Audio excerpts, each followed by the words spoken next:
Two men. Two philosophies. Two choices. One decision. You decide.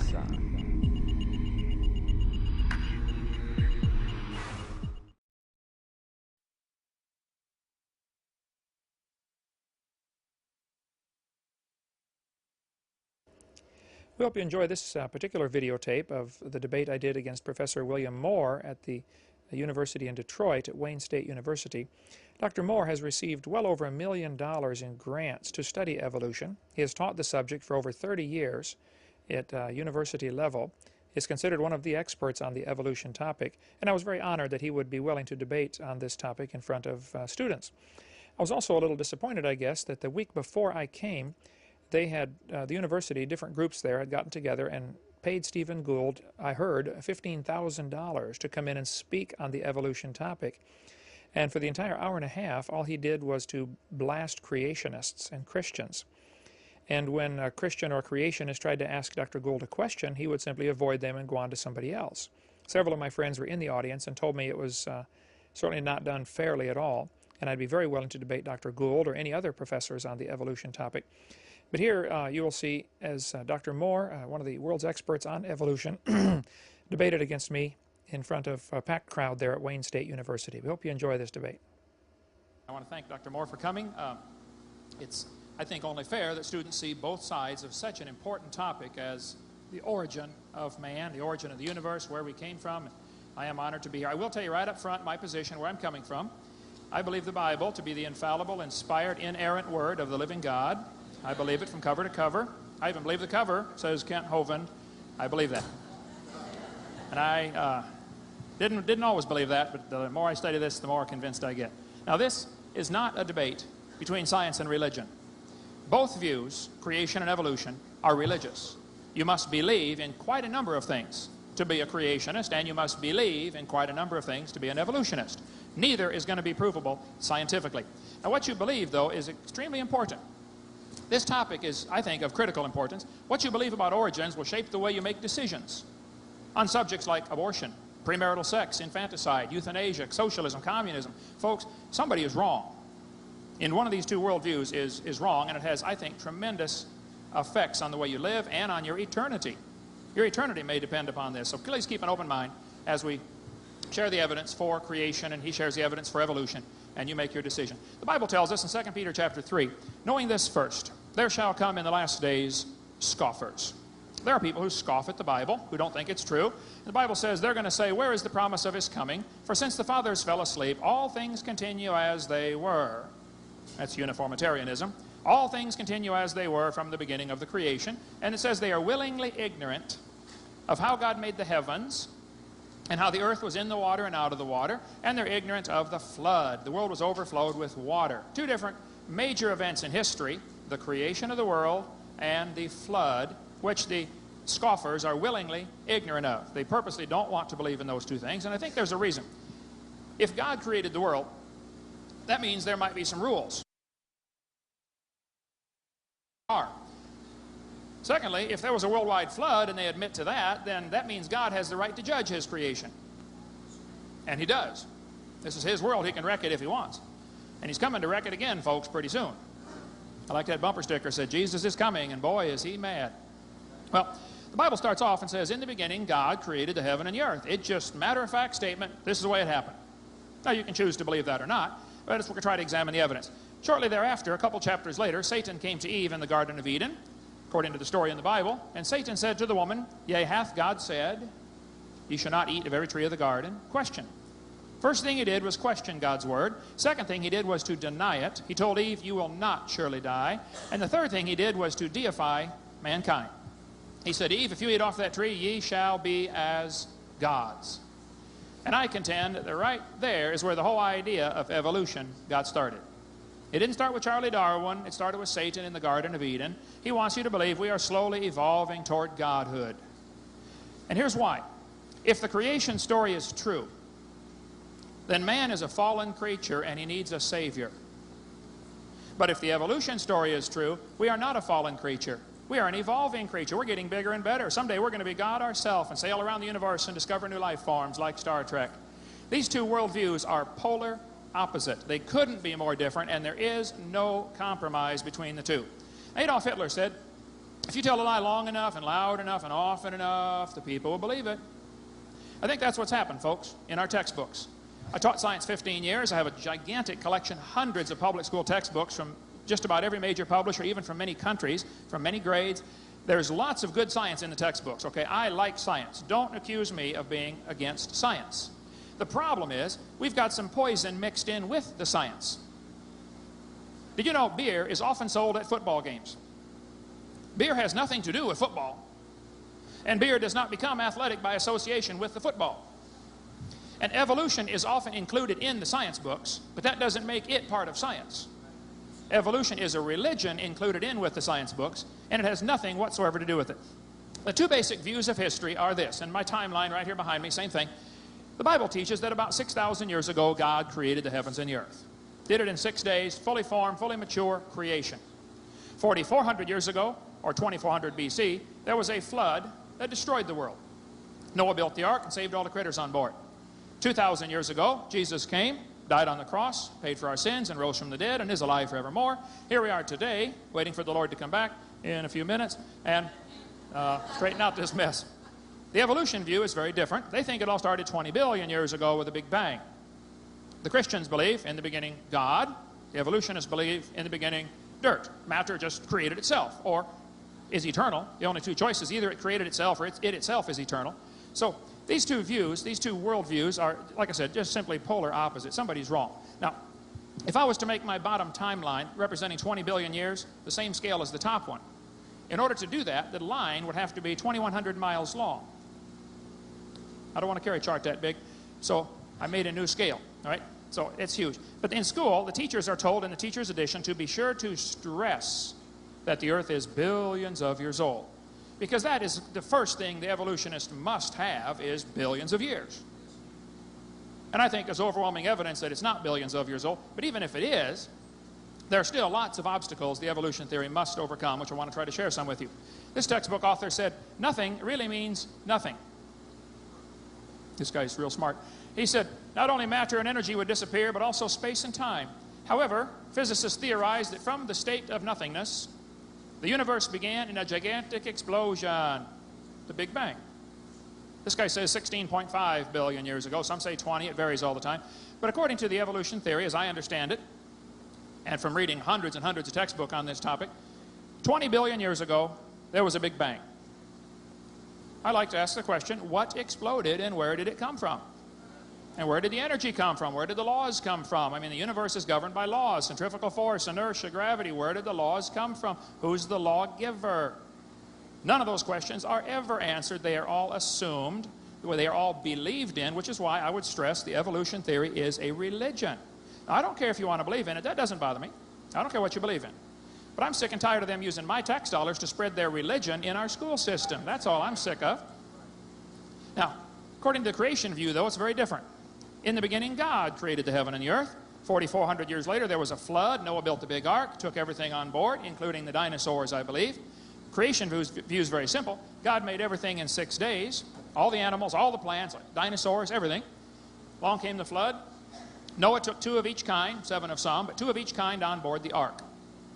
He didn't have to bring 2 of every variety, just 2 of each kind, and he probably brought babies. He was smart enough to figure that out. Just be sure to get a pink one and a blue one. And then after the flood, I think the dinosaurs died off because of the climate change and people killing them, calling them dragons back in those days. And I cover all that in my seminars on dinosaurs and how they fit right into the Bible and how there might be a few stragglers still alive today, which is why there have been so many sightings like Loch Ness Monster type thing like that.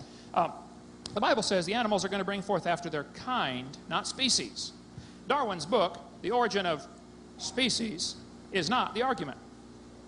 By the way, he never does discuss the origin of species in The Origin of Species, but the origin of kinds would be the argument. The Bible says they bring forth after their kind. God told Noah to bring 2 of every sort onto the ark. For instance, today there are 250 varieties of dogs in the world. I was asked to come speak at this college in Boston one time. They said I could do a speak on creation if their teachers could ask me any questions they wanted. So I got my timelines out, and there were 6 professors and all their students in the room. As far as I could tell, all of them believed in evolution. And I got my charts out, and I said, folks, I believe that about 6,000 years ago, God created everything. 4,400 years ago, there was a flood, destroyed the world. Noah saved 2 of each kind on board the ark. And then I shared with them what they believe. 20 billion years ago, there was a big bang. This is in just about every textbook there is. I mean, I can show it to you in 100 of them if you'd like. And then 4.6 billion years ago, the earth cooled down and formed a hard, rocky crust. And it rained on these rocks for millions of years. This textbook says, as earth formed, the surface was similar to the moon today. The surface was hot and there were large pools of bubbling lava. But it rained on the rocks for millions of years and formed oceans. This is what the textbooks teach the kids. Millions of years of torrential rains created great oceans. And in these oceans was a swirling broth of complex chemicals. Progress from a complex chemical soup to a living organism is very slow. Yes, it is. Totally stopped. Doesn't happen at all. That's how slow it is. Well, one of the professors in the crowd was getting really upset about that time, and he said, Mr. Hovind, there are 250 varieties of dogs in the world today. I said, I never counted them, but I'll believe you. He said, you think all those dogs came from 2 dogs off of Noah's Ark? I said, sir, would you look at what you're teaching your students?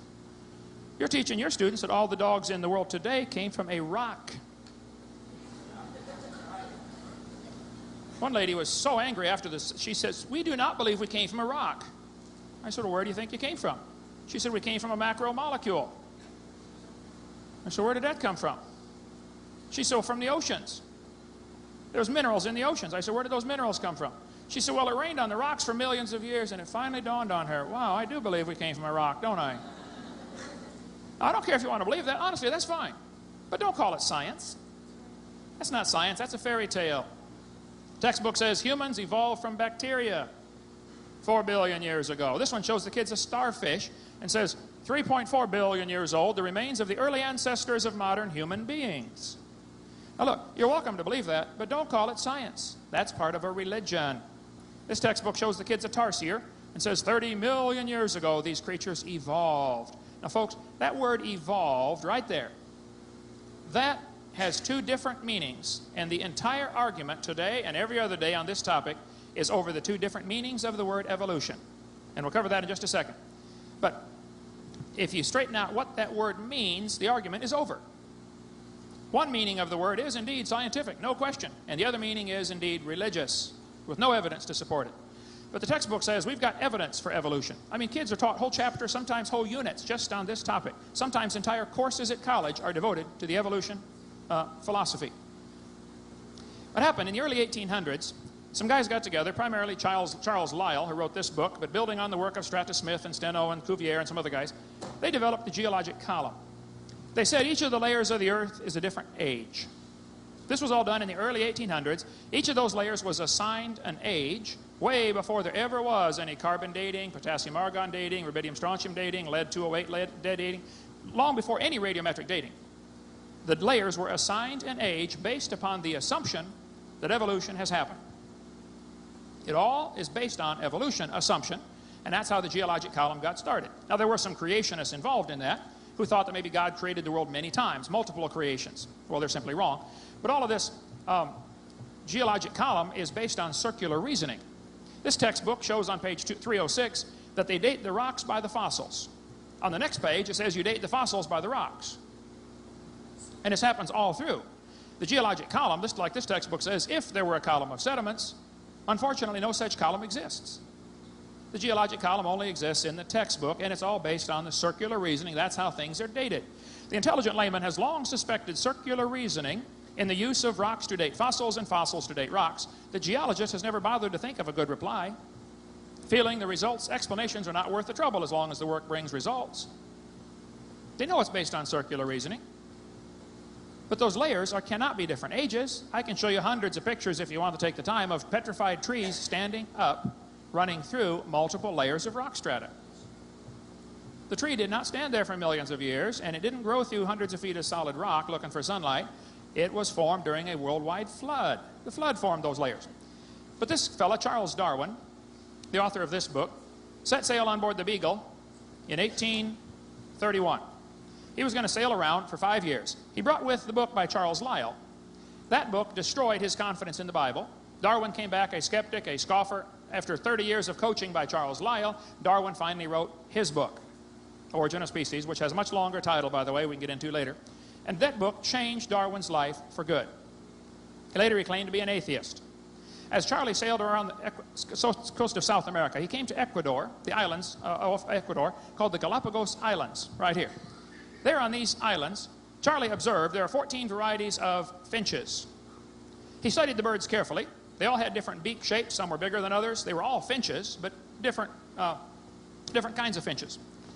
Charlie studied them for quite a while, collected quite a huge number of them, and said, you know what? I think all of these birds had a common ancestor. I bet you're right, Charlie. A bird. And then he said, maybe this proves that birds are related to bananas. What? No. Page 170 of his book, he said all forms of life on earth, all plants, all animals have a common ancestor. Page 170. What he saw is what we sometimes call microevolution. Now this is the entire debate right here.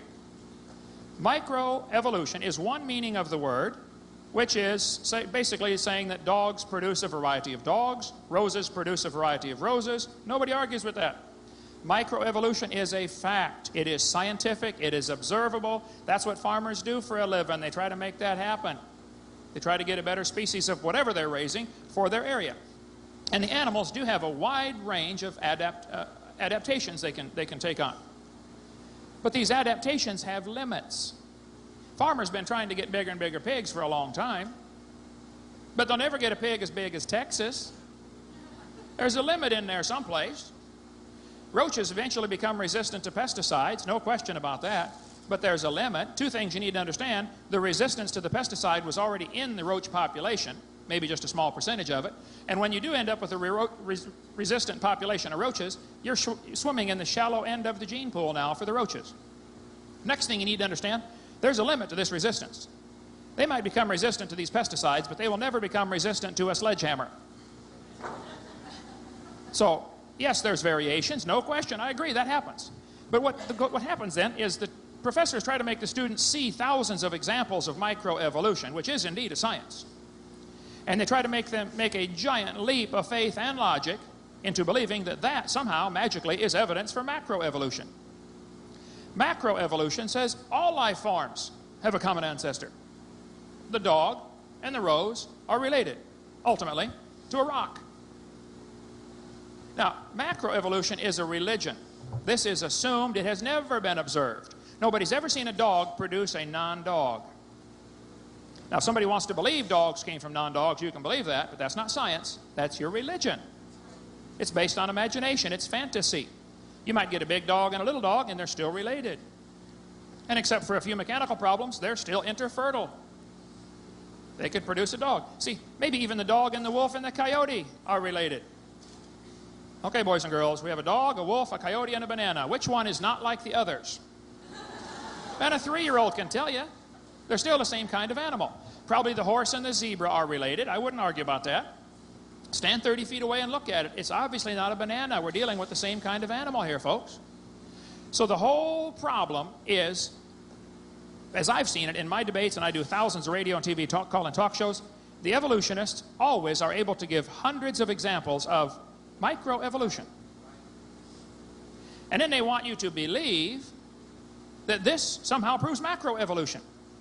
And students are deceived by this by the thousands every day, because the professor says, well, look, we see this, these rabbits became resistant to these pesticides. Or the rats, we got the super rat in Chicago became resistant to the pesticides. Well, yeah, still a rat. It's not evolution, folks. It's a variation. It's microevolution. Don't be confused by that. Textbook, though, says mutations provide the source of variations. Well, this is true. But the mutations are harmful, fatal, neutral, or if you do get one that's beneficial, which nobody's really proven a good beneficial mutation, that can take over the population. Who's this good beneficial mutation character going to marry?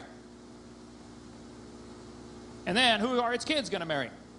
I mean, anything's going to be blended back into the population. Here's a short-legged sheep. Textbook says this mutation would not last in nature. Of course not, man. He's the first one the wolf is going to catch. Textbook says natural selection causes evolution. Nothing could be further from the truth. Creationists have nothing against natural selection. We thought of it first. Natural selection is sort of like God's quality control. I worked in Pontiac, Michigan for 2 years at the truck and coach plant up there when I was going to school. We built trucks. They came down the assembly line. When it got to the end, somebody checked it. Quality control. If it didn't work or something was wrong, it was rejected. That's normal. Every factory has a quality control. Now suppose you had a quality control section that was eagle-eyed. They caught every mistake. Nothing got by those guys. How long would it take that process to change the truck to a helicopter? You say, it'll never change it to a helicopter. Precisely my point. And natural selection will never change an animal to a new kind of animal. It'll only keep the species strong. And it might allow the species to adapt to a new environment. We now have Alaska rabbits that are able to survive in 20 below zero. And we have Florida rabbits that are able to survive in 100 degrees. And they are not interfertile. They're considered a different subspecies, maybe even a different species. I don't know. Now, both of those, Alaska rabbits and Florida rabbits, can breed with Minnesota rabbits. They're kind of in the middle. Okay. And they're going to say, see, this is evolution. No, it's a variation, and it's still a rabbit. That doesn't prove we came from a rock, folks. That's just a variety. That's all it is. And that's all that can ever be offered is examples of variation. For instance, the fruit fly experiment we did in biology class many times. They raised flies in the laboratory. They nuked them. They microwaved them. They x-rayed them. They got those flies to have mutated babies, curled wings. They fly around, buzz, couldn't go anywhere. They got flies with no wings. What do you call that? A crawl? Can't fly. But they always got a fly, and it was always worse off than great-great-great-great-grandpa fly. But that's always given as an example for evolution. They show the kids the peppered moth as evidence for evolution. Most of the moths in England, they went around and counted them on the trees. Must have been a government project. They discovered it was 95% light-colored moths, only 5% black. Then they burned coal in the factories for a while, and the trees turned black, and the population shifted to 95% black moths. They said, wow, look at this, evolution. The white moth evolved to a black moth. No. You see, the black and white variety was already in the gene pool. They never did get a pink one or a purple one. The genetic information was already there. All they got was a shift in the population ratio. And when they quit burning the coal in the factories, the trees turned white again, and the moths shifted right back to light-colored moths. And this is considered one of the best examples known for evolution. Industrial melanism. Started off a moth, it ended up a moth. That proves we came from a rock, boys and girls. Write that down, that'll be on the test. They show the kids different forelimb structures of the animals. 2 bones in the wrist, the radius and the ulna. The whale has 2 bones, the radius and the ulna. They're going to say, see, boys and girls, you can compare the forelimbs of all these animals, and comparative anatomy provides further evidence of evolution. The commonality suggests these and other animals are all related. They probably evolved from a common ancestor. Excuse me. Might be 2 ways to look at that. That might prove they have a common designer. Did you know the lug nuts from a Chevy will screw onto a Pontiac? That proves they both evolved from a Honda 38 million years ago. What we have here, folks, is an example of good observation and bad conclusions. Maybe you heard the story about the scientists were going to see how far the frog could jump. They set the frog down and said, jump, frog, jump. Frog jumped 80 inches. Brought him back, cut off 1 leg. Jump, frog, jump. He only jumped 70 inches. Brought him back, cut off another leg. Jump, frog, jump. He only jumped 60 inches. Brought him back, cut off his 3rd leg. Jump, frog, jump. He only jumped 50 inches. Brought him back, cut off his last leg. Said, jump, frog, jump. Frog didn't jump. They said, jump, frog. Frog didn't jump. They concluded, every time we cut a leg off, the frog jumped less. Therefore, we feel that when you take all 4 legs off of a frog, he goes deaf. Now look, you got a good observation, but that's the wrong conclusion, all right? And the commonality of the forelimbs of the animals is a good observation. I agree with that, but it's not a good conclusion to conclude they have a common ancestor. They got a common designer. Very few things anger me about the evolution theory more than this idea of the human embryo having gill pouches. Made up by Ernst Haeckel in 1869, proven wrong in 1874. He faked the drawings of the embryos, made up a phrase, ontogeny recapitulates phylogeny, It was proven that he lied. There's the real pictures of these embryos compared to his drawings up above. I mean, it was a total fraud. He finally confessed to fraud at his own university. They had a trial against one of their professors. He confessed to drawing from memory and was convicted of fraud at the University of Jena, 1874. But the idea of ontogeny recapitulates phylogeny, or the human embryo having gill slits, or going through the stages of evolution during development, is still in textbooks today, and I guarantee it's in this university right now, proven wrong 125 years ago. I was going through some stuff in the textbooks that's not true one time, and one professor said, well, what would you replace it with? What he was trying very hard to not say is, we want the kids to believe this evolution, and these are the only examples we have, and if you take these away, they might not believe in evolution. Precisely the point. Look, if you got some evidence for animals changed into a different kind, I'd like to see it. But if you don't have any evidence, then quit teaching it as science and call it a religion. That's why for many years I've offered $10,000 for anybody with any real scientific evidence for evolution. I'd like to see it. I'll write you a check. There is none, folks. There's lots of evidence for microevolution, but that's still a variety. It's the same kind of animal. This is kept in the textbooks, I think, because that's the only way to justify abortion. They want to say it's not a human yet. Well, it's a human the instant it's conceived, and abortion is murder, plain and simple. And I'll stick by that one with anybody. Time up. Textbooks say we have appendix, which is a vestigial structure. One of the evidences for evolution is supposed to be vestigial structures. Now think about that logic. They'll say, boys and girls, you are slowly losing something. Which is not true, by the way. There are no vestigial structures. But they'll say, you're slowly losing something. Okay. See, that proves evolution. Well, hold it. That's the opposite of evolution. Is that how evolution works? You lose everything until you have it all? This textbook says the whale has a vestigial pelvis.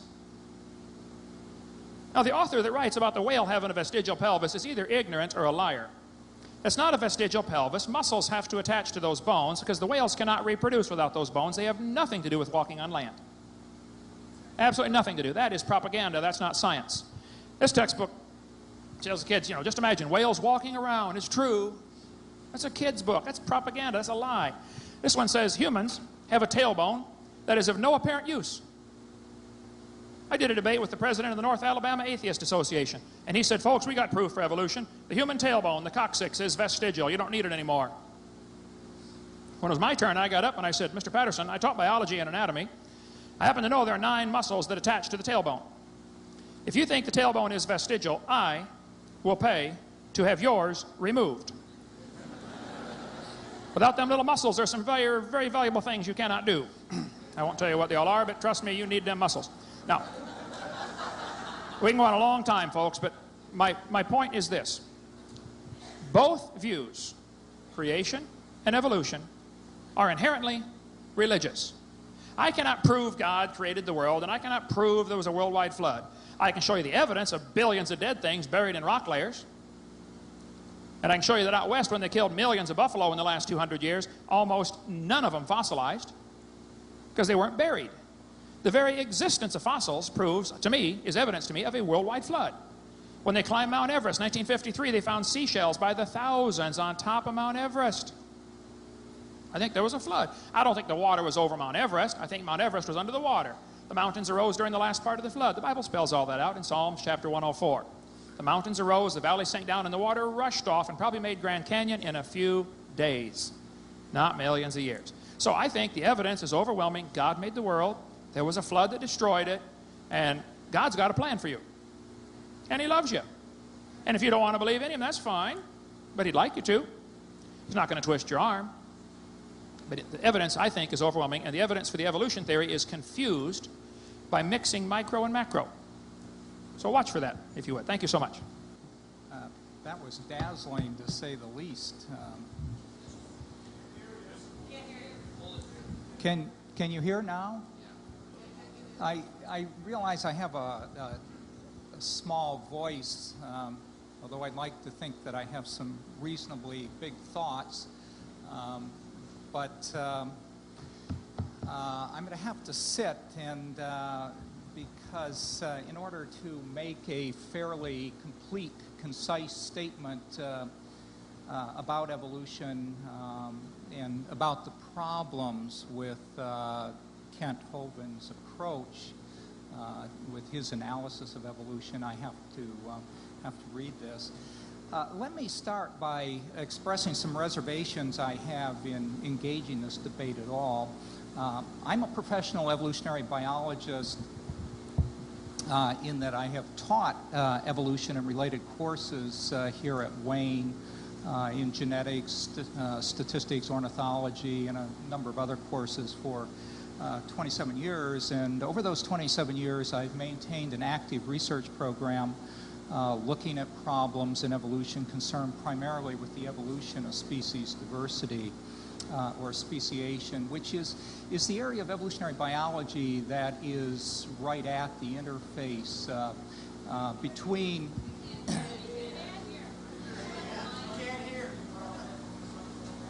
I just said I had to hold it real close. It's on. Just... I can try. Is that better? Okay, let me try holding it. I was just saying that my area of research focuses on speciation, which is at the interface between what Dr. Hovind characterized as micro and macro evolution, the distinction as he characterized it between science and religion.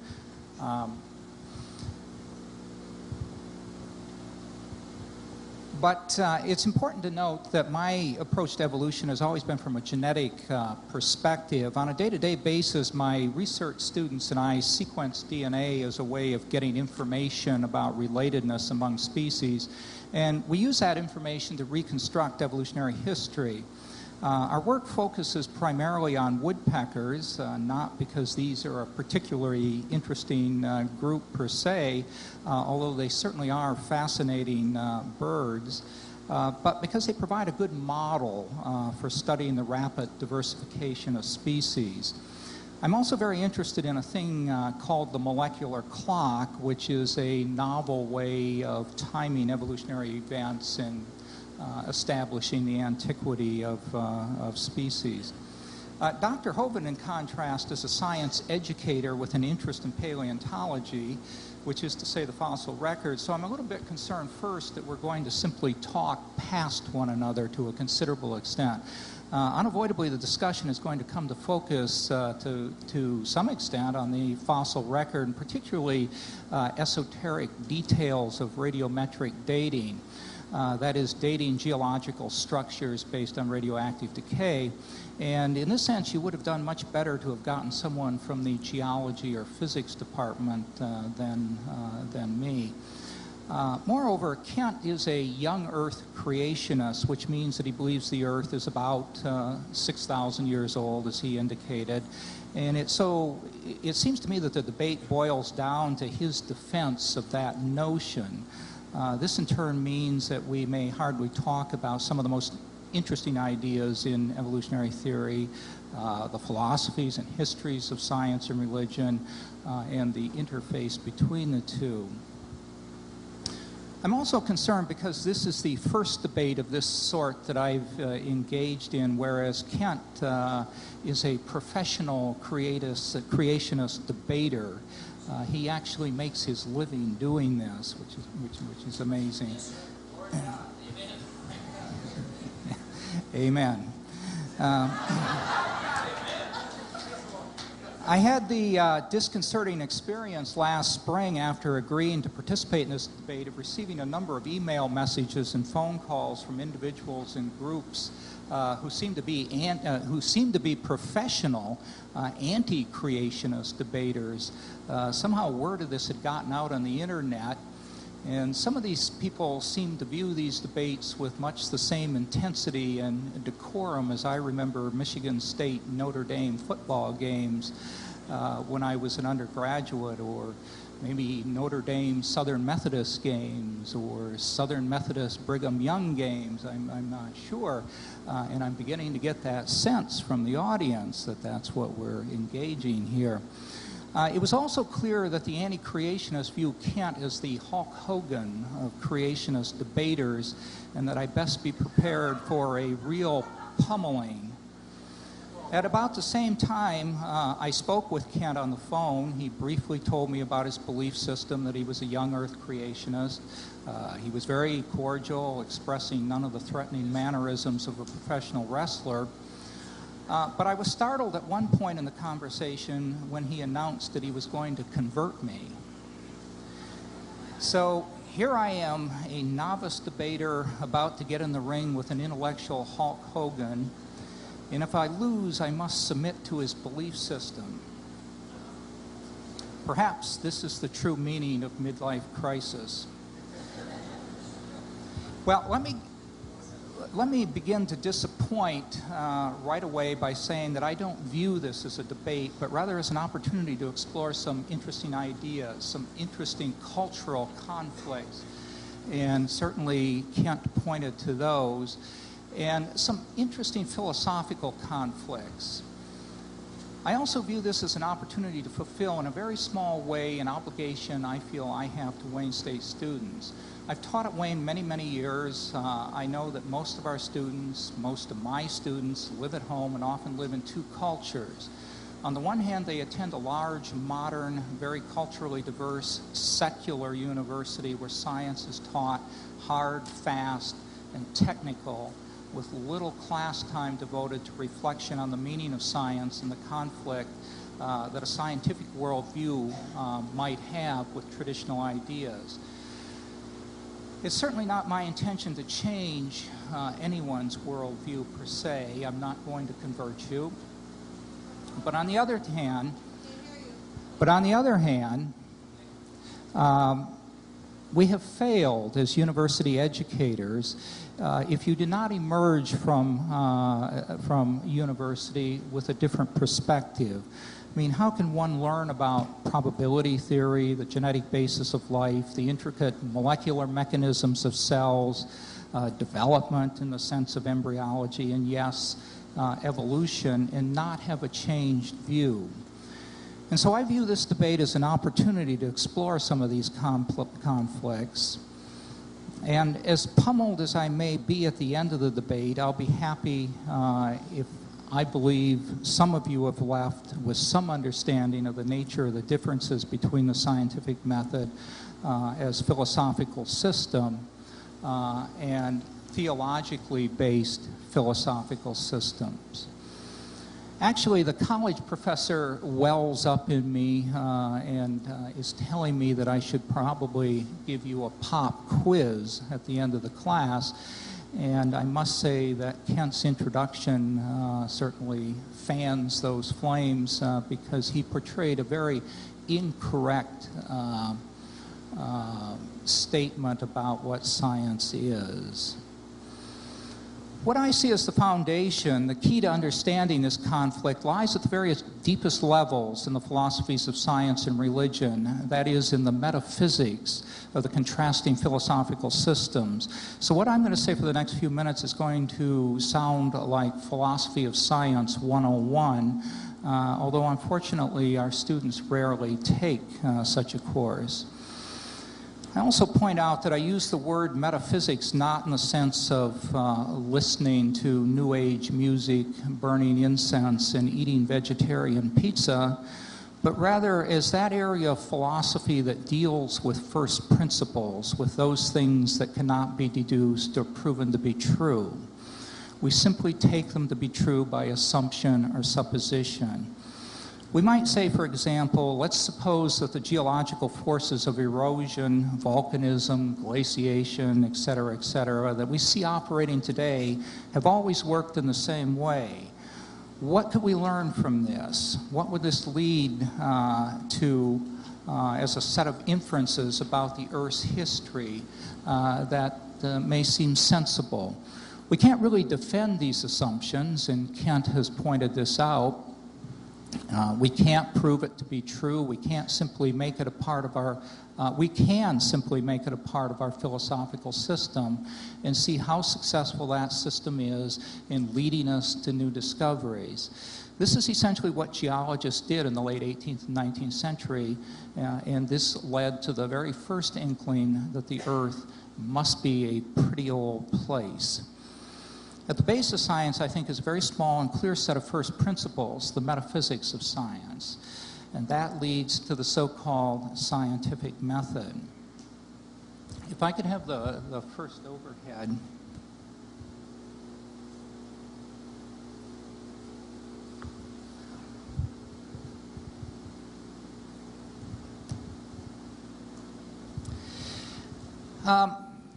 This is one scientist's statement as to what scientific method is. He says, in general, we look for a new law by the following process.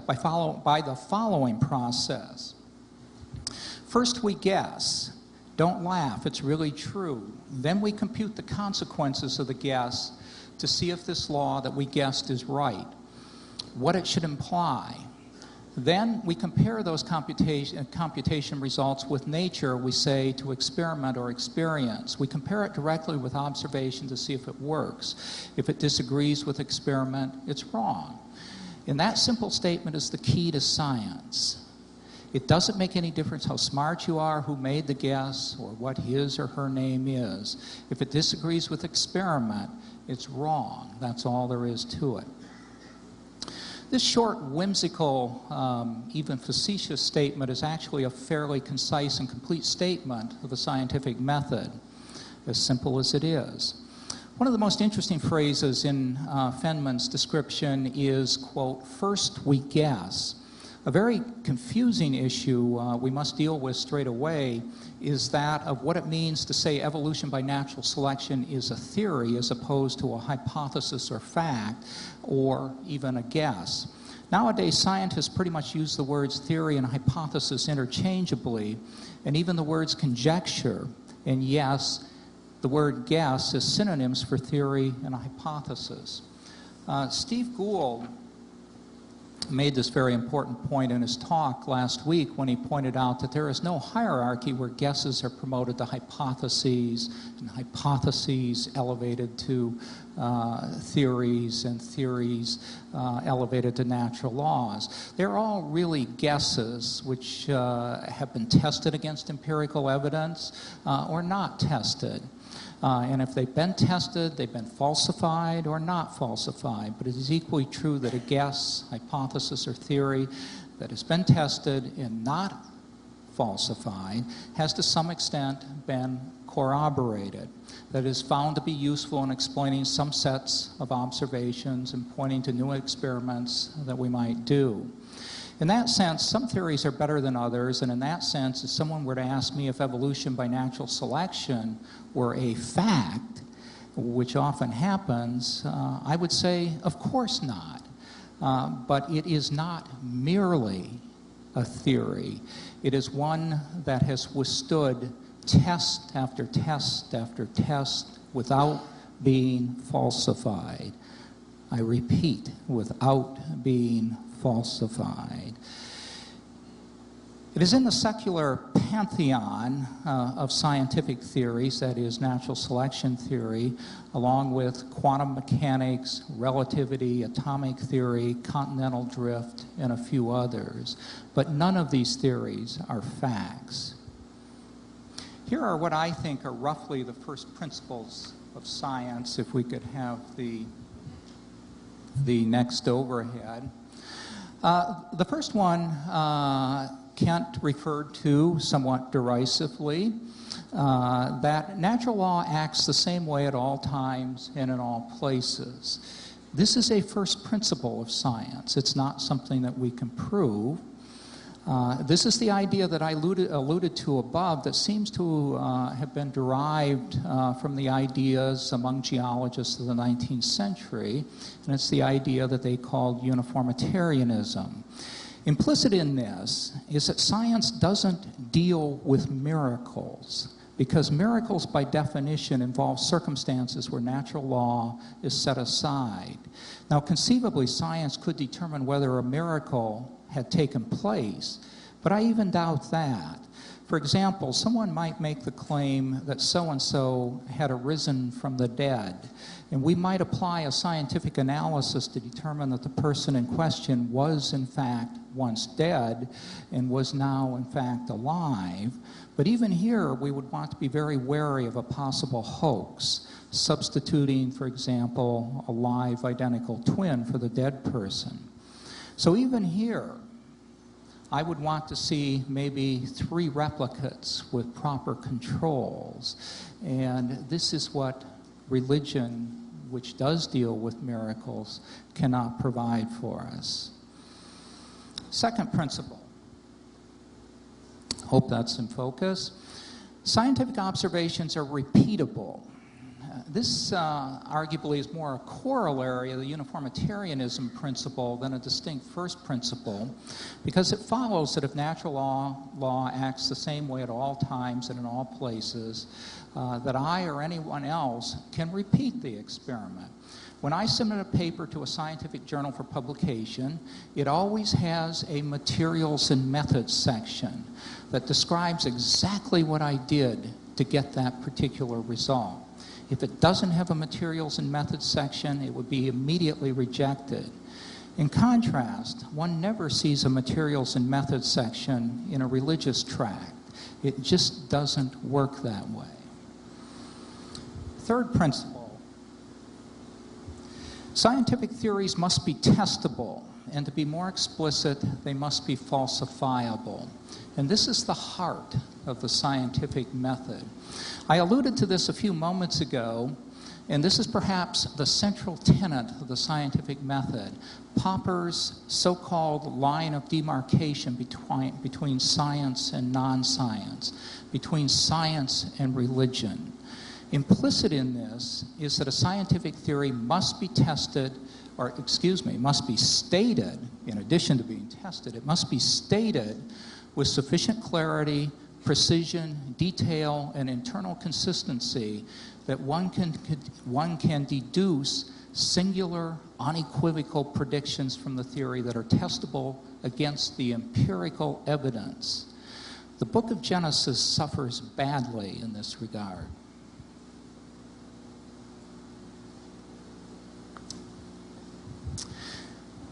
Fourth principle. There's a web of interconnectedness and internal consistency. Theories in all branches of science must be consistent with all the theories and empirical evidence in all other sciences. Thus, the theory of evolution by natural selection must be consistent with genetics and cell biology, but also with geology and physical chemistry and so on. If this isn't true, there's something wrong with one of the theories or some of the data. So a really interesting example of this involves the history of Darwin's theory itself, which, although somewhat initially successful, that is Darwin's theory, the publication of the joint Darwin-Wallace papers in 1858 and the publication of The Origin of Species in 1859, Darwin was essentially dead by the year 1900, so proclaimed by Alfred Wallace himself. Why was it dead? Because it was inconsistent with a widely accepted theory of the age of the Earth and an incorrect theory of inheritance based on the notion of blending inheritance. The theory of the Earth's age was promulgated by Lord Kelvin, Kelvin of the temperature scale, one of the most prominent physicists of his era, had actually miscalculated the age of the Earth based on its rate of heat loss, giving Darwin only 24 million years for evolution, which even Darwin thought inadequate. It turned out that the physicists based their calculations on an incorrect theory, and that Darwin was right when he wrote in a letter late in his life that he somehow sensed the age of the Earth was greater than Kelvin had allowed.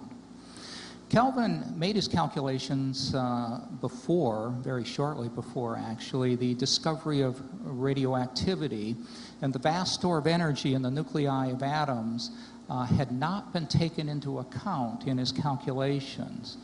The problem of blending inheritance, which Kent alluded to also, is that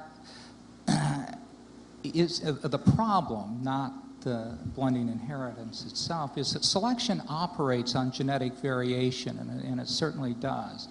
But as sexual reproduction blends away variation, as Kent suggested, there would be nothing for selection to operate on, and this indeed would be a problem because Darwin's theory requires that genetic variation exist in populations, and it comes into existence in population. But this was a falsification, as it were, of Darwin's theory towards the latter part of the 19th century, and Mendel's theory, which was rediscovered in the year 1900, provided a sound genetic foundation upon which a theory of natural selection could operate, and actually led to the rebirth of Darwinism, which is being so intensely battled by creationists today.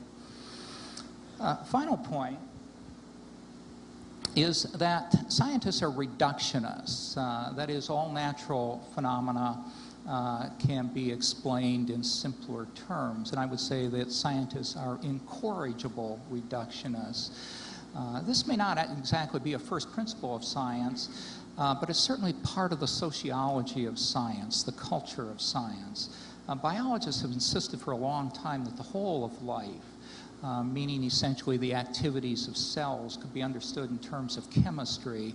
And this has been dramatically confirmed in the past half century or so, and particularly in the past 2 decades with the extraordinary progress that has been made in cell biology, which is now pretty much called molecular cell biology.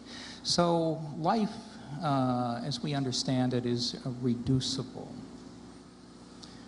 I now want to just take a few minutes to briefly walk through the major classes of evidence, much as Kent did, that bear on the origins of species, the diversity of life in all of its complexity and all of its seeming adaptedness.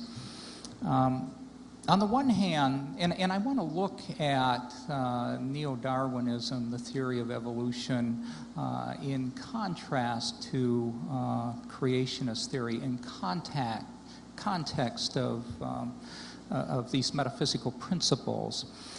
On the one hand, we have neo-Darwinism that claims that the whole of the diversity of life evolved from a single or from a few initial forms, primarily by a process of natural selection operating on genetic variation, as characterized by the principles of modern genetics. On the other hand, we have the particular theory of creationism advocated by Kent Hovind, and it's not the only theory of creationism. It is perhaps the most extreme position. It's based on literal interpretation of the Bible, and especially the book of Genesis. And what I want to do is to look on a rather coarsely focused level at how these different classes of data bear on the alternative theories in context of the metaphysics of science. And I point out before I do this that if you are not doing your analysis in context of the metaphysics, the first principles that I set forth, and these are not my principles, I simply read a bit in the philosophy of science and extract these from what I think is the current thinking about the philosophy of science. If you do not do your analysis in this context, you're not doing science, you're doing something else. This is where the line of demarcation is between science and religion. It's not between microevolution and macroevolution. Let me say first that it's difficult to derive predictions from the Genesis hypothesis. Genesis is an historical account and not an explanation of mechanism, at least in the sense of natural law. And it provides mechanism in the sense that God intervenes and does what he pleases, at times he chooses, but that violates the uniformitarianism principle of science, and so that's not science. Moreover, Genesis is very ambiguous. It is a very sparse account of what are purported to be two of the most profound events in history, the creation and the Great Flood.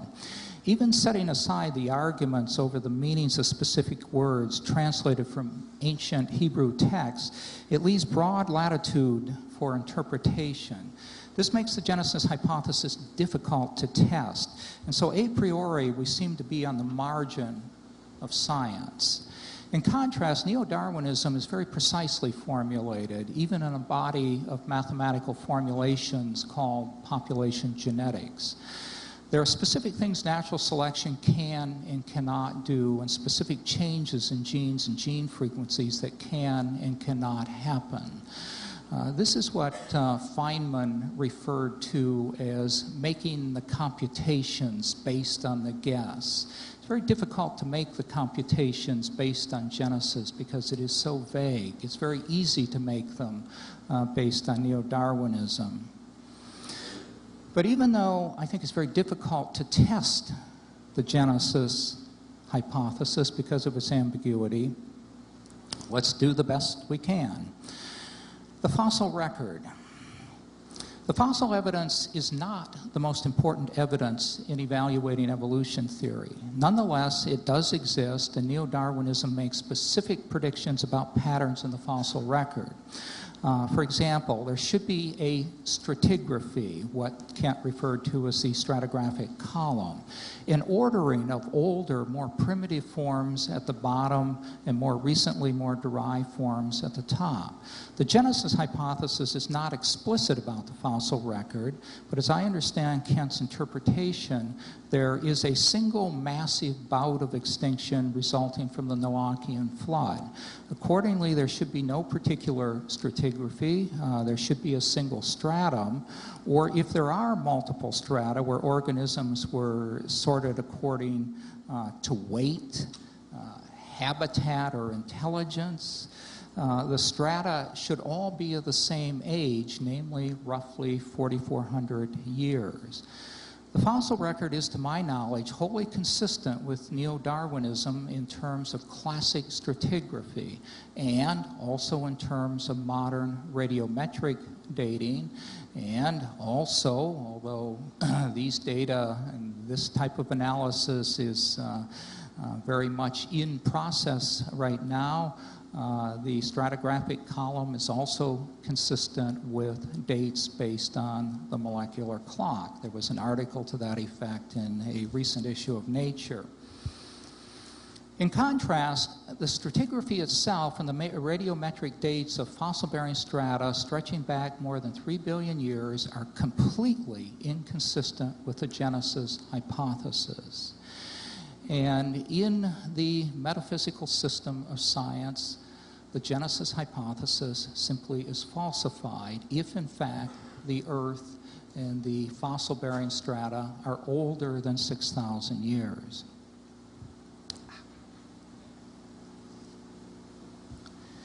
Biogeography, one of my favorite topics. The theory of evolution predicts that there should be strong correspondence between phylogenies, that is, the evolutionary histories of species, and geological events.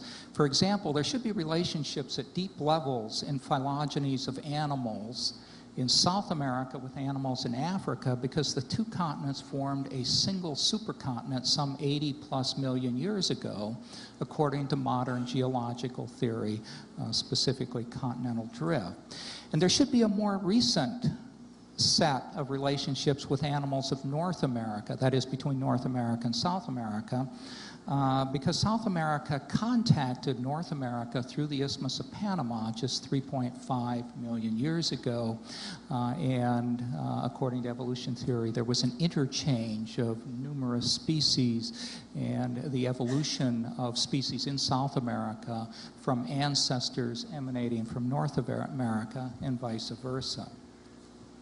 If you've ever seen a possum, and I'm sure most of you have that live in the metropolitan Detroit area, that is one North American species whose ancestors live in South America.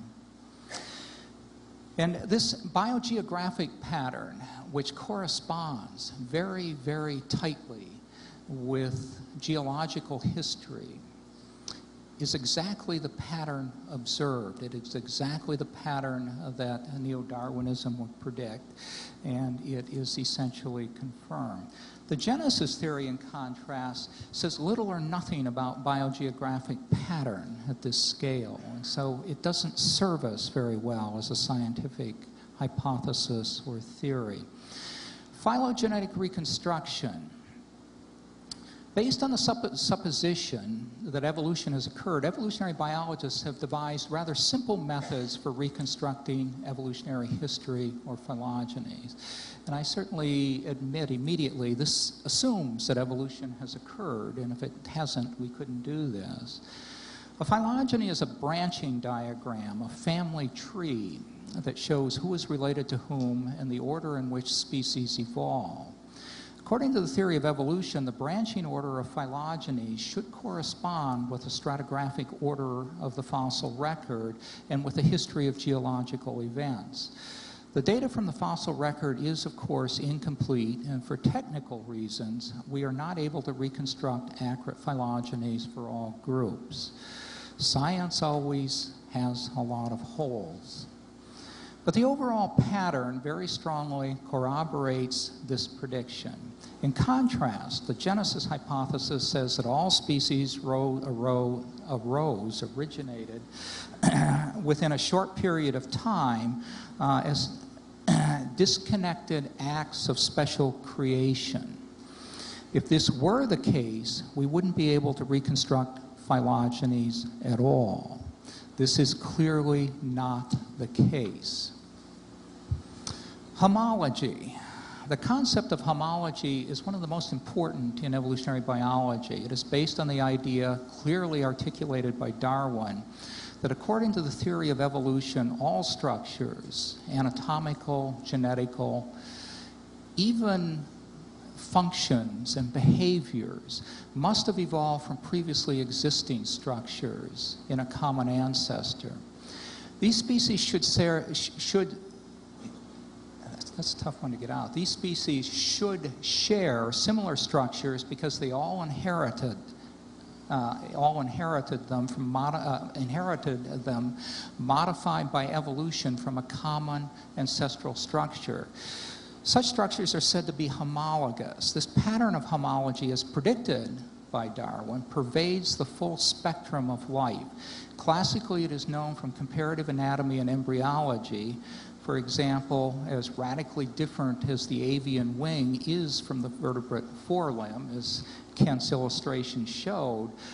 The major bones are homologous, and each can be traced to the same embryonic origin and to homologous bones in fossil forms.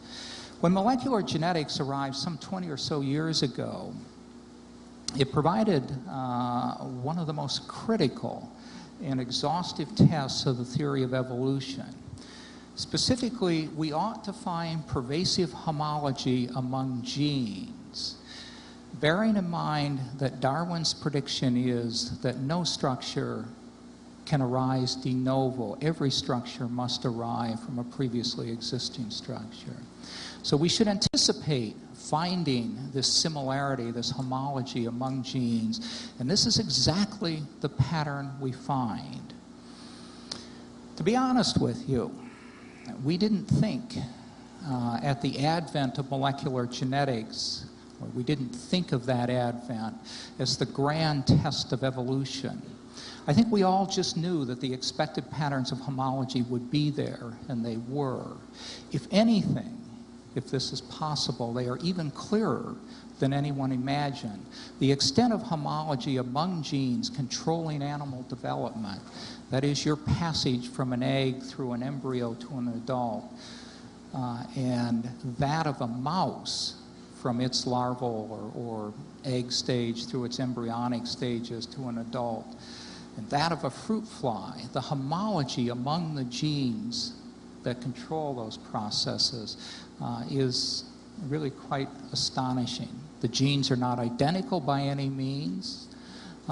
Evolution theory would predict that they were different, but they would also predict that we ought to find the pattern of relatedness in the form of a phylogeny.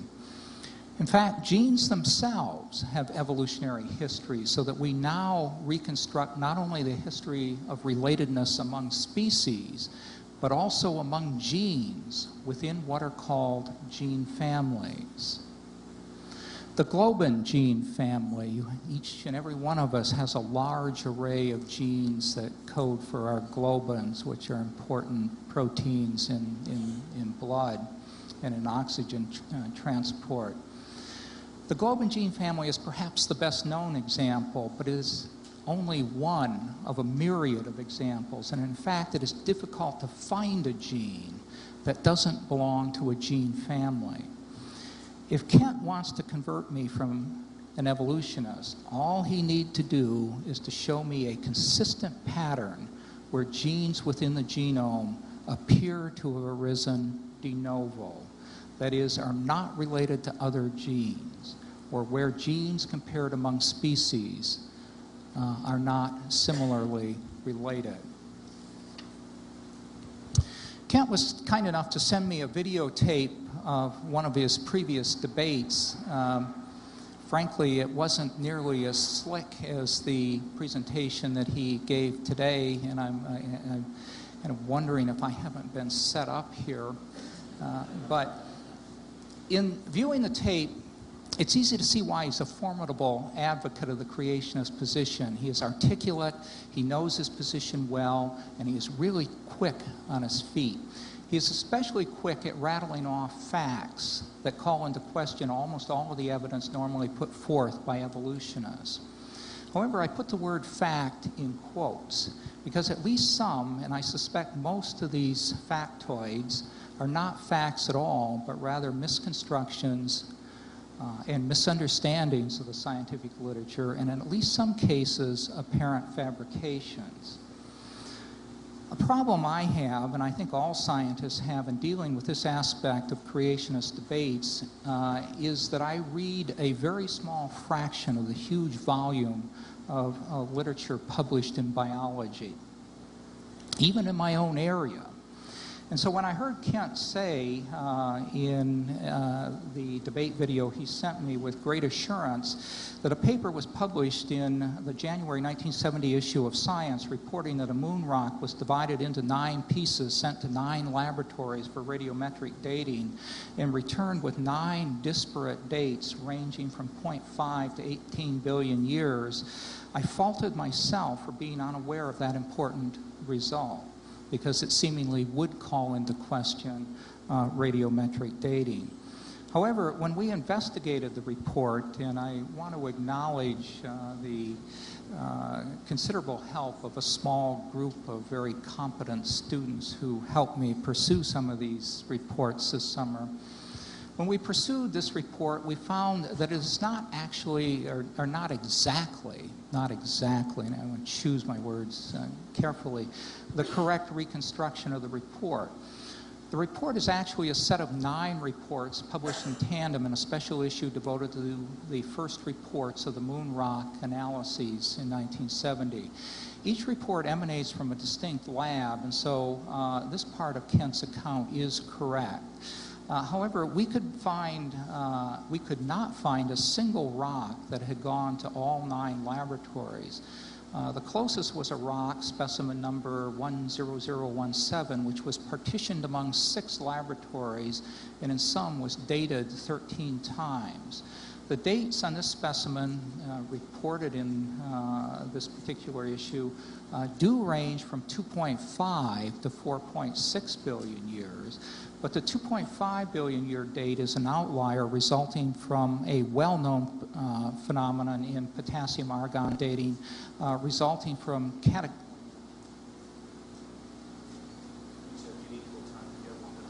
Okay. I have 1 minute remaining, I'm told. Let me jump to the bottom line of that. The real range of dates on the specimen goes from 3.56 to 4.38 billion years, and the bogus dates are attributable to a well-known phenomenon of argon loss. Let me, with the few seconds I have left, mention the example that really raised red flags, and indeed I took a certain amount of umbrage at this. And I quote Kent from this debate where he says, and I quote, 2 to 3 years ago, when they found the dinosaur bones in Antarctica, they were not even fossilized. They were fresh, preserved, frozen dinosaur bones still containing carbon. They didn't carbon date them because it would have come back with a date less than 50,000 years. This raised alarm flags in me because it is so close to my area that I felt that I would have known about this if it were a fact.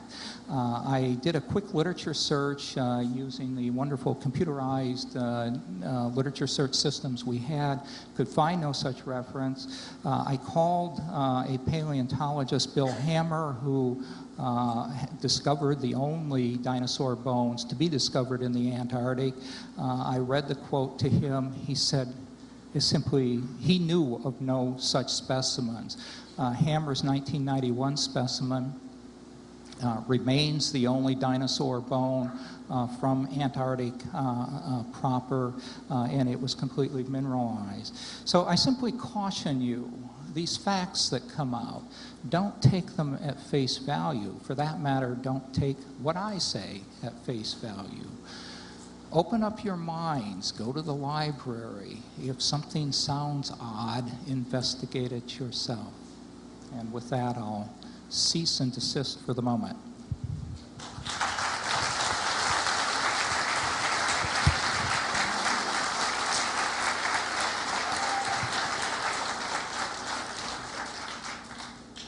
Thank you so much, Dr. Moore. I've got quite a list of things. We won't get through it in time, I don't believe. I'll hurry here. You said the presentation was dazzling. I appreciate that. This is all, by the way, not taxpayer funded. You say I take a most extreme position, believing the Bible is literally true. I plead guilty as charged. You said the presentation was slick. That, at least by most people, I think would be taken as kind of a backhanded slap. Quick rattling off of facts that are misconstrued, I would interpret that to be a lie. I would be glad to defend, anything I've said. Take one topic at a time. Professional debater, make my living at it. I paid $900 to get a ticket to come up here. I was in northern Michigan earlier this week, flew all the way home, spoke 6 times yesterday, came up here just for this debate. I'm not going to make a penny off of this. I don't make money off of this. It bothered me a little bit knowing that you for 30 years have gotten your salary from the taxpayers of this area to teach evolution theory, and I don't take a dime of taxpayer money. That seems to me something's wrong with all this.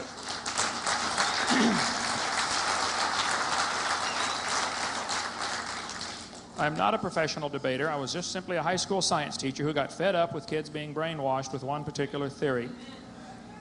As far as the Hulk Hogan, well, you can see the resemblance is striking.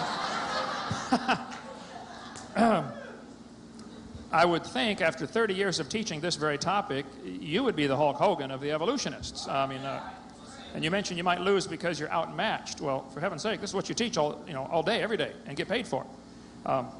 None of my material is copyrighted, never has been. I never have charged a dime for any of my seminars, and I've never sent out a letter begging for money. That's been my policy since I started. And you mentioned, I don't know if it didn't get the quote down quick enough, but the university would have failed if they did not emerge having an understanding of, and you rattled off several things, and one of which was embryology. I trust you're not referring to what was disproven in 1874 about the ontogeny recapitulates phylogeny. You referred to it again later. as the homology of genes for embryology is evidence for evolution. I would really like to see you elaborate on that, because I think the homology of genes is evidence of a design, same design feature, same designer. Same designer made all these things. And you mentioned about the statement, how I portrayed science was incorrect. Again, I guess I like to simplify things. It looks to me like you're saying I lied about the way science is portrayed. Let me just spell it out very clearly. The scientific method, you said, and I agree, you start off with a guess. Then you compute the consequences. You know, what would this imply? Then you would do some experiments, and the experiments must be repeatable. I agree. And if the experiments do not verify the guess, you throw out the guess. You get a new one. Let me tell you my scientific theory. I believe the evidence will show, after intensive investigation, that no amount of scientific evidence will ever show that matter can create itself. Therefore, there must be an outside source that created the matter.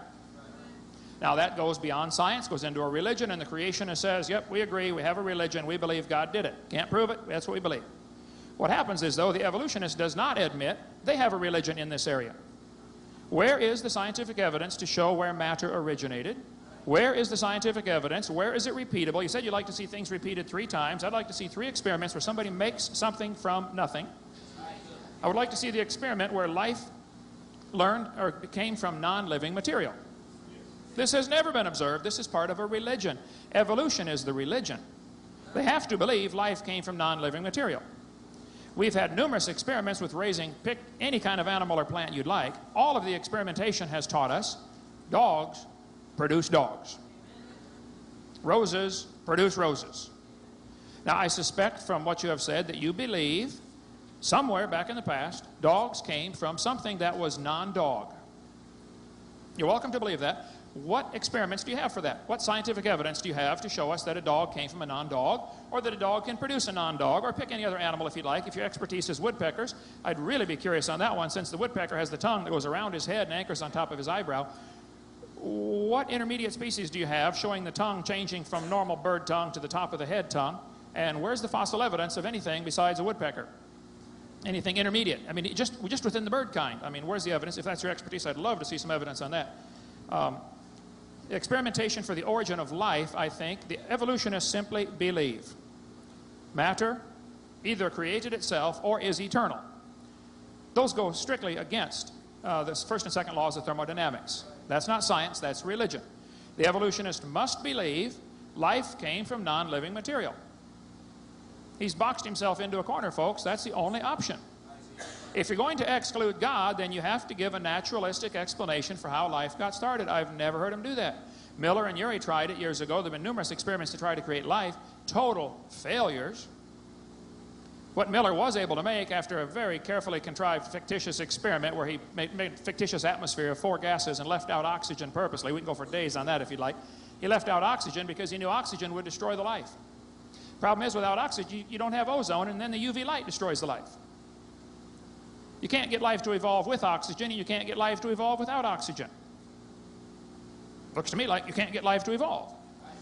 What he was able to make after this experiment was done, and by the way, he trapped out his residue each time so it wouldn't go back through because it would be destroyed again. It's not a natural explanation at all. He was able to make 85% tar, 13% carboxylic acid, and 2% amino acids. The amino acids will bond quickly with the tar or the carboxylic acid and destroy them. All he made was basically 2 amino acids, a few of others, but basically 2. There are 20 required for life. And they all have to be in a precise order and all right-handed or left-handed, depending if it's a sugar or a DNA molecule. And all he made was all a mixture. You got half right-handed, half left-handed. The chirality was all mixed up. It's never gonna form in life. And we can go for days on that if you'd like, but I just want to kind of hit the highlights here. I would say the experimentation has shown us, the scientific evidence has shown us, dogs always produce dogs, roses always produce roses. Therefore, the evidence shows us there had to be a beginning to this someplace, and it must have been the same kind of animal, because we've never seen an animal produce a different kind. So that goes right back to what the Bible says. God created the animals, and they bring forth after their kind. Now, I can't prove that, but all the evidence has shown us that that is indeed correct. I think the Genesis account is not nebulous on this. It tells us very clearly, God made the animals to bring forth after their kind. If you have an exception to that, I would love to see it. If you find a fossil in the ground that someone claims is intermediate, oh, I meant to turn that thing on. First place, when you find a fossil in the ground, you know a couple things for sure. It died. Now, you do not know if it had any kids, let alone different kids. All you know is it died. It's buried. The very existence of fossils, to me, is a powerful evidence of a worldwide flood because, again, fossils don't form under normal conditions. They have to be buried quickly. Let me get a few more things before I get into where I was leaving off here. Science and non-science. You must state a theory with detail. I agree. Evolution, macroevolution, is not science. It's non-science and nonsense. We've never seen this happen. Nobody's ever seen an animal produce a different kind of animal. But like I said, beer is sold at football games, and macroevolution is included in with science, and I'm sorry about that. I'm working on it pretty hard. I'm trying to get it out of there. Selection operates on variations only. I agree, but like I said, the variations have limits. And the selection process is not going to change it to a new kind of animal any more than GM's quality control will change the truck to a helicopter. It'll just make a stronger truck. That's all it can do. Neo-Darwinism, I suspect you're referring to Stephen Gould or Niles Eldredge or rebuilding of Goldschmidt's theory, punctuated equilibrium. If that's what you believe, then we'll talk about that in a second. But the textbooks show these family trees as if we all came from a bacteria. Even Mary Leakey, an evolutionist, said, all those trees of life with their branches of our ancestors is a lot of nonsense. Stephen Gould, the evolutionary trees that adorn our textbooks have data only at the tips and nodes of their branches. The rest is inference. However reasonable, not the evidence of fossils. Stephen Gould says there's no evidence, but they show these in the textbooks as if we all came. The humans, the birds, and the crocodiles had a common ancestor. That's propaganda. That's not science. All we know is humans have produced humans, birds have produced birds, crocodiles have produced crocodiles. Now, if you want to believe they got a common ancestor, fine, but I resent letting my tax dollars go to have that be taught to the kids in our school system. Glencoe Biology says all the many forms of life on Earth today are descended from a common ancestor. I don't believe that for a second. All I've ever seen is dogs produce dogs. That's all anybody's ever seen. So what the evolutionist appeals to is time. Well, maybe it happened, billions of years ago, slowly. So in other words, because we don't see it happening, that proves it happened in the past. Well, try that in a court of law, see how far you get. The DNA structure, we'd love to talk about that. The human DNA is unbelievably complex. This DNA code you have, just the code from one person, if it's the DNA's chromosomes in your body would stretch from Earth to the moon and back 5 million times, coming out of 2 tablespoons. Unbelievably complex DNA code that we have. And we could talk about that all day if you like. Textbooks often show the kids that the horse evolved from a 4-toed horse. This is one of their evidences. It's in almost every biology textbook. What they don't tell the kids, and I think they should, is that the original so-called horse, the Eohippus, has 18 pairs of ribs. The Mesohippus has 15 pairs of ribs. Merohippus has 19. Modern horse has back to 18.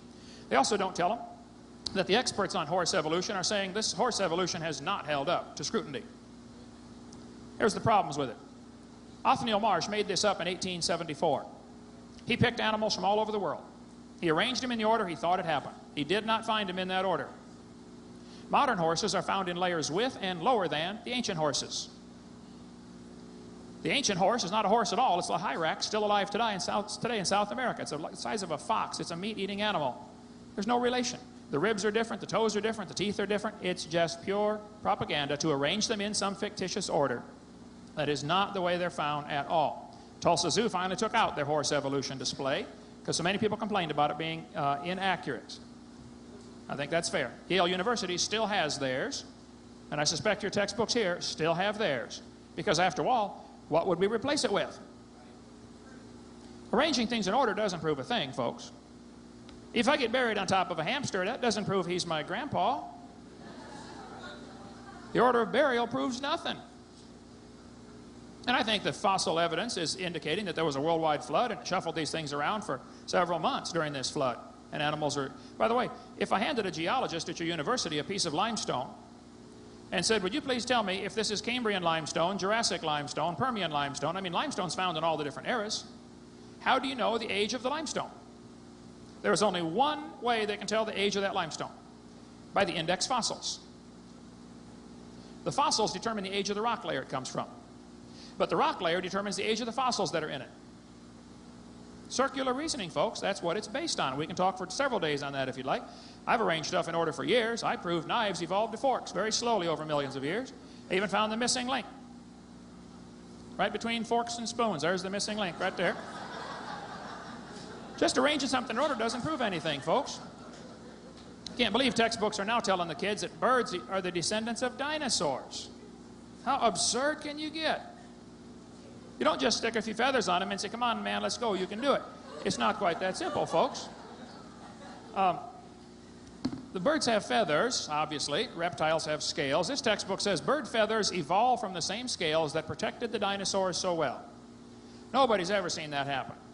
First place, feathers and scales come from different genes on the chromosome. Secondly, they're both made out of keratin, and that's where the similarity stops. They attach to the skin or to the body differently. Feathers are an extremely complex structure. Extremely complex. Now, if you want to believe that came from a frayed scale from an animal trying to chase insects and catch them with his flappers, feathers on his wings, you're welcome to believe that, but that's not science. That's, again, part of somebody's religion. Problems with the bird evolution. The lungs are totally different between birds and reptiles. One have a sac-type lung, reptiles do, birds have a tubular-type lung. Modern birds are found in layers with and lower than the dinosaurs. Scales and feathers attach to the body differently and develop from different genes on the chromosomes. Birds have a 4-chambered heart, reptiles have a 3-chambered heart. Reptiles lay leathery eggs. There are literally thousands of differences. I don't care if somebody wants to believe dinosaurs turned to birds. They can believe that if they want. But don't use my money to put it in our schools to teach it to my kids. Now, if these folks want to go start a private school and teach evolution to whoever wants to pay and come learn it, that's fine. But they know that endeavor would fall flat on its face in a hurry. So the only way you can push this evolution religion is to get all the taxpayers to pay for it in a university like this. That's not fair.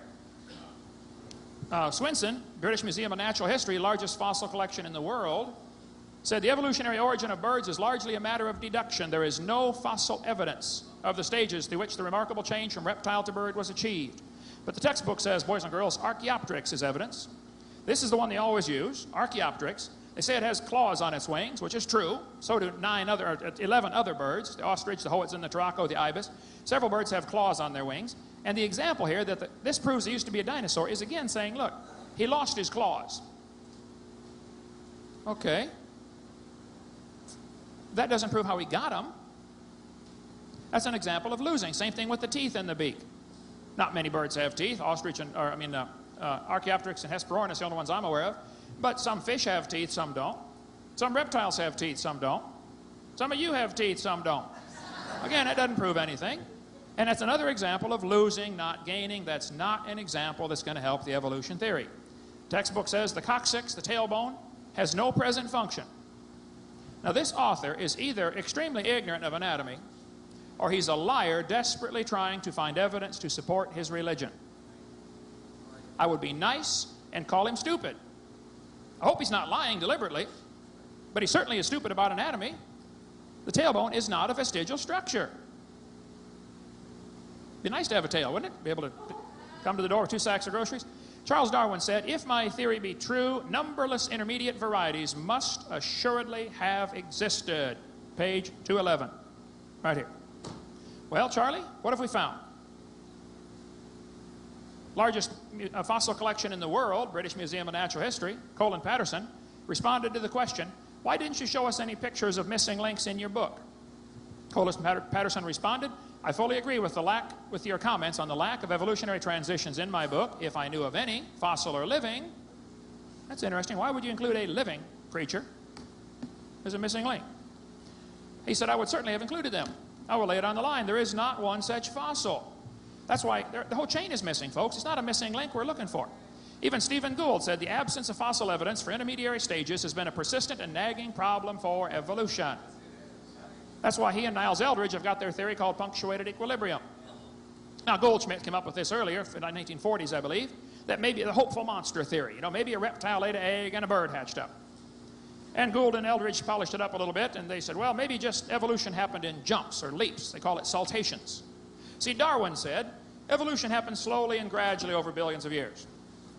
Gould and not Eldredge are saying, no, it happened in leaps or jumps, saltations. What they're trying to not say is, because we don't find any evidence, that proves it. See, in their mind, there's only two options.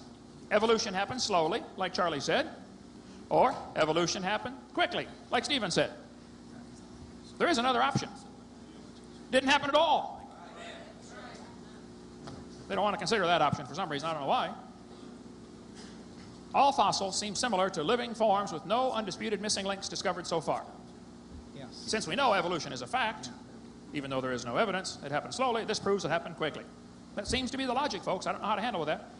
Professor at the Strasbourg Zoological Museum, can't pronounce his name, Bonauer, he said evolution is a fairy tale for grown-ups. The theory has helped nothing in the progress of science. It is useless.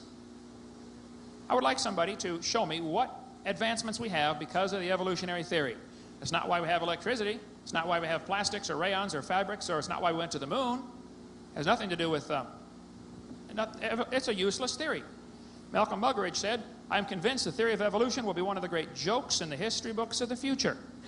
Posterity will marvel that so flimsy, dubious, and a hypothesis could be accepted with the incredible credulity that it has." Atomic Energy Commission. Scientists who go about teaching that evolution is a fact of life are great con men. The story they are telling may be the greatest hoax ever. In explaining evolution, we do not have one iota of fact. Charles Darwin said, "To suppose that the eye could have been formed by natural selection seems absurd." But the textbook says the complex structure of the human eye may be the product of millions of years of evolution. They tell the kids, boys and girls, you might better understand how the eye might have evolved if you can picture a series of changes. See, it all takes place in the mind. Macroevolution only takes place in the imagination. We don't find any fossil evidence. We don't find any experimental evidence. It is purely a religion, and I think a silly one.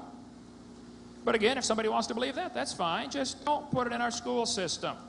The Bible says God formed the eye. 1 square inch of the back of your retina has 137 million light-sensitive cells.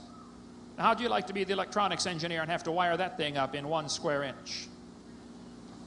My daddy did. He's pretty smart, ain't he? I think Satan's using that evolution theory to lead folks to hell. Folks, don't be blinded by it. God loves you. He's got a plan for your life. He made you, and He's willing to forgive you. I had to repent one day and say, Lord, I'm sorry. I didn't believe you made this world. I used to believe in evolution. Lord, I'm sorry. Would you please forgive me? And now I believe in creation. I can't prove either one, but I think mine's more logical and reasonable, and I think the evidence points to it very clearly. Thank you so much.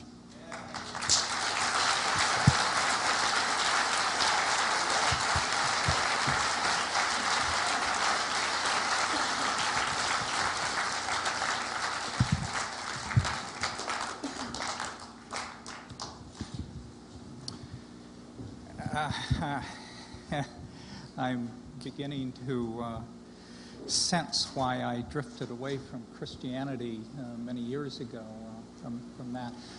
Can't you have a you have a copy of The Origin of Species? I think. Can I?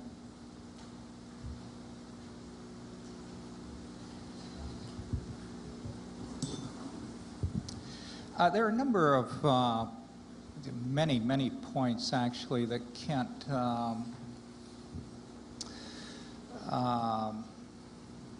raised that I'd like to speak to.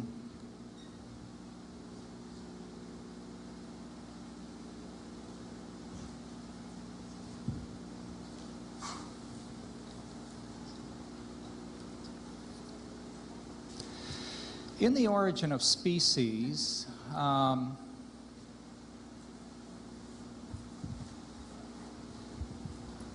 there's an interesting passage, and you can actually use it to distinguish the first edition of The Origin of Species from the other 5 editions.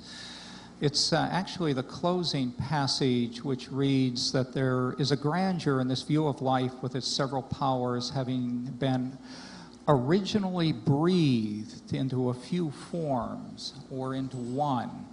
And that while this planet has gone cycling on according to the fixed law of gravity, and then it goes on and on and on, I can tell that this is a first edition, or at least that closing sentence is, because in the second edition and in all subsequent editions, Darwin inserted two words such that the sentence then read, "There's a grandeur in this view of life with its several powers having been originally breathed by the Creator," he inserted in the second edition. And I mention this only to make the point that evolution is not a theory about the origin of life in any strict sense of the word.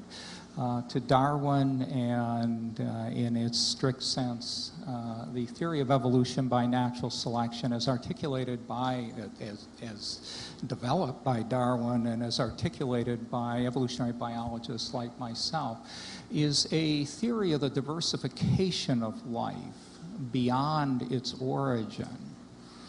And in this sense, and I mention this because I know there are a lot of people of great deep faith in this room, that you don't want to confuse those two issues. The theory of evolution is not denying the existence of God. It doesn't say anything about the origin of the universe. It doesn't say anything about the origin of matter. It simply doesn't. You're being misled. And it's been my experience in teaching at Wayne State that a large percentage of my students in evolution are actually fundamentalists of one form or another. Not only Christian fundamentalists, but Jewish fundamentalists and Islamic fundamentalists as well. And we talk a great deal about this, and the overwhelming majority of them find that they are able to integrate science, to include evolution into their own religious experience and into their own interpretation of Genesis. And sometimes they have very, very elegant interpretations of Genesis, which seem to me as sound as the very strict interpretation that Kent gives it. So don't be confused by that issue.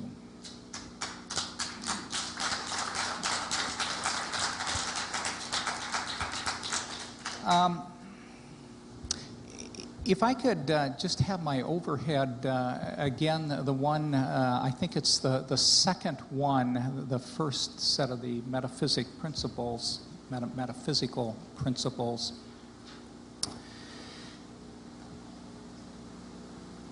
And it's the one that reads that scientific theories must be testable, and to be more explicit, they must be falsifiable.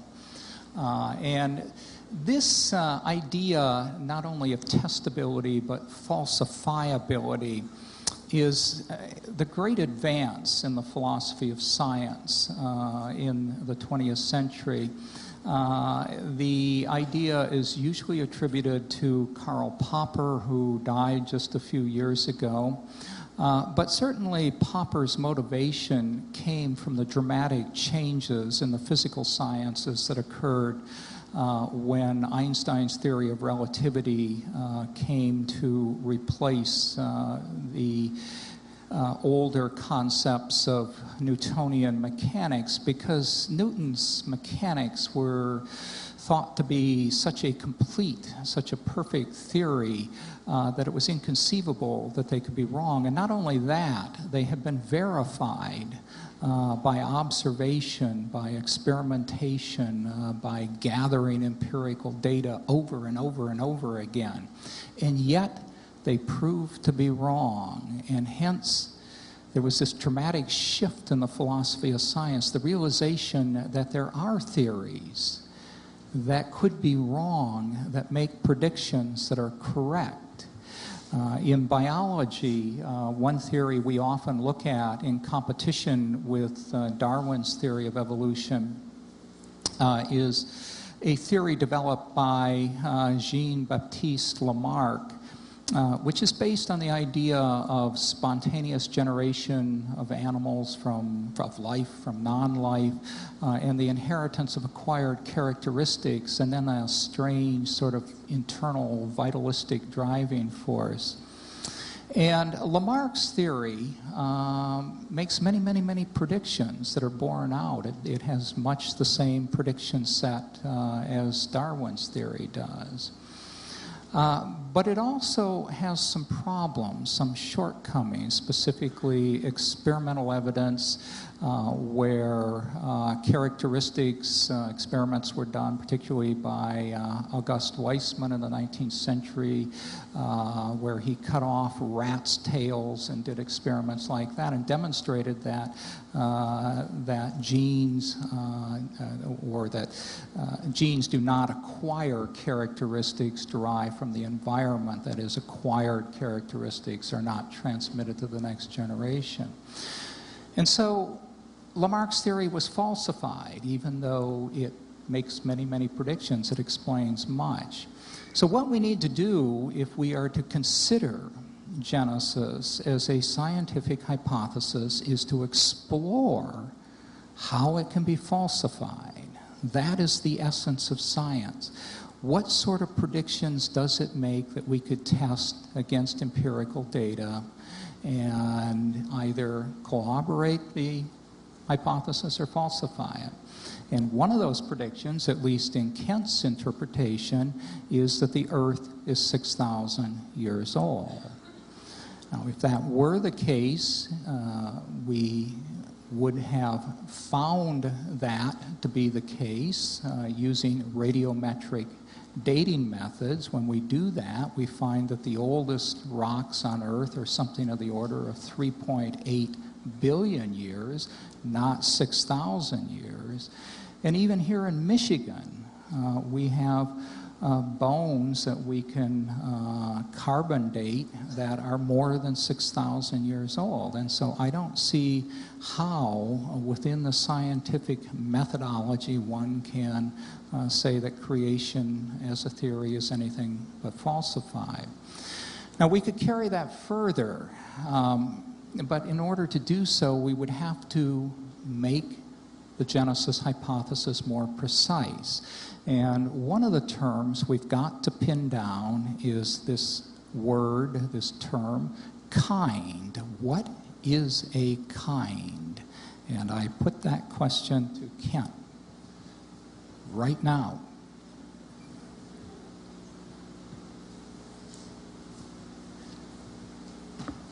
Yes, please speak on my time. On your time? You may speak on my time. Oh, okay. So that I can... I guess I would like to maybe ask you a question also to go along with your question. What is a species? A wolf and a dog are classed as a different species, yet they are interfertile. We have Canis lupus, Canis domesticus, so there's never been a good solid definition of species either. I would say the average 5-year-old could tell you if two animals are in the same kind. For instance, if you get a horse and a zebra, they're probably the same kind of animal. But a horse and a banana are not. So I think it would go back to the micro-macro evolution. All we've ever observed is animals bringing forth after what anybody of average intelligence would consider the same kind. A Great Dane and a Chihuahua, though they're very different, are still the same kind of animal. So I can't give you a solid definition of the word. I can tell you things that obviously are not the same kind, the horse and the banana. And I can tell you that the evolution theory does say the horse and the banana came from a common ancestor, and I can say that's not science. But it seems to me that if God created kinds and revealed this in Genesis, that it should be known with sufficient precision that you'd be able to begin to state some of the properties. Specifically, what I'm looking for is what the genetic boundaries might be. For example, it is problematic with domestic dogs, and particularly their relationship to wolves. And the thinking is right now that actually dogs are wolves. The genetic data for a very close relationship of dogs to wolves is simply compelling. And coyotes are not much more distant. So would you consider those distinct species? Where would you put an animal like a dingo in relation to those, or a hyena, for example? Are they a distinct kind, or are they the same kind? And how can we delimit these boundaries so that we can begin to test whether it's plausible that there were distinct creations of these? And as I said earlier, it's essential that the theory be elaborated in a sufficiently precise way that we can make these tests.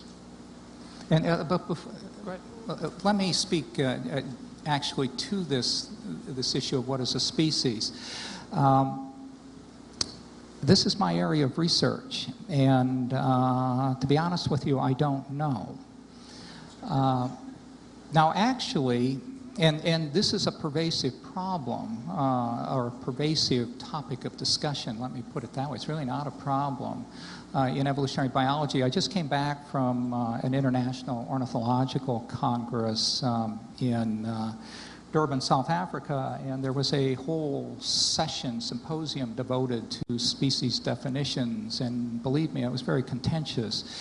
However, Darwin, in a sense, wrote The Origin of Species, but he also created the problem, what is a species? Because before Darwin's time, before Darwin wrote The Origin of Species, there was no problem with what a species was. It was each individual distinct act of creation. But what Darwin said is a species arises in a continuum.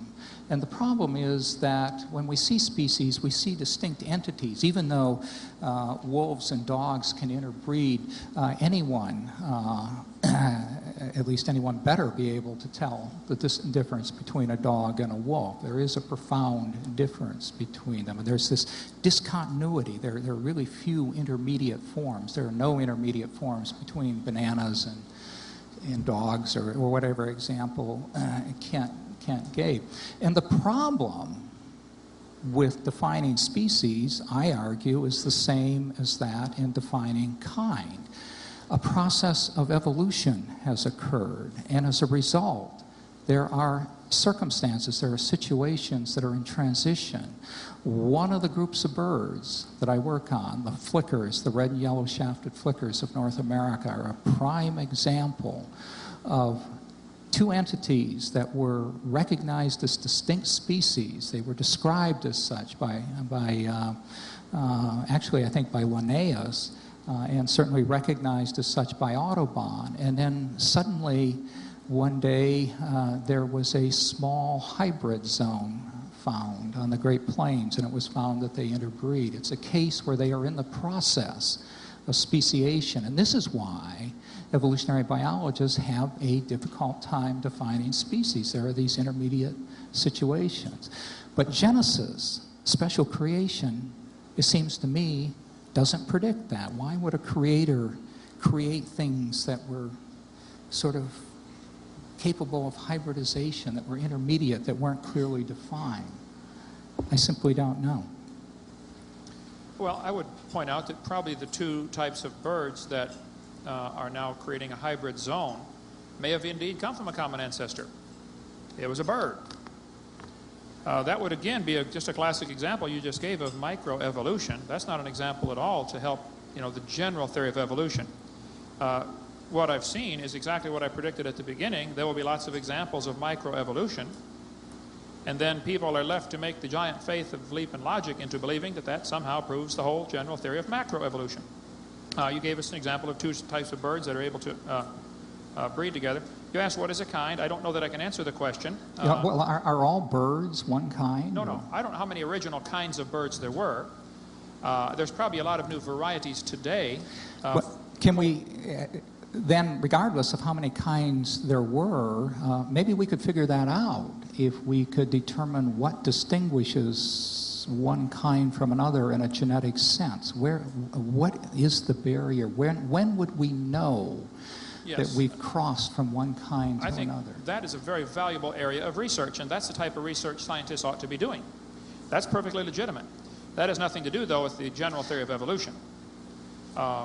Well, I think it has everything to do with it, and in order to begin to do that sort of research, which actually I do, and I'd love to get some more funding, perhaps from you or related groups, but first, before I could write a sensible proposal, you'd have to tell me what a kind is so I could begin to figure out what it is that I'm looking for that distinguishes them. There has to be some aspect of your theory that leads to predictions. We have to be able to do these computations that Feynman alludes to, and I just don't see it in Genesis. There's no room for computation.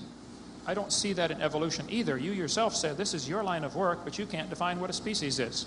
So I don't see how there's a problem. Well, I told you precisely why. Because the process of evolution has occurred, and there are transitional stages. I think there's another reason why. I think the Creator was smart enough to give each kind of animal a gene pool that had a variety, so they could survive in a number of different environments. So that's part of the original design code.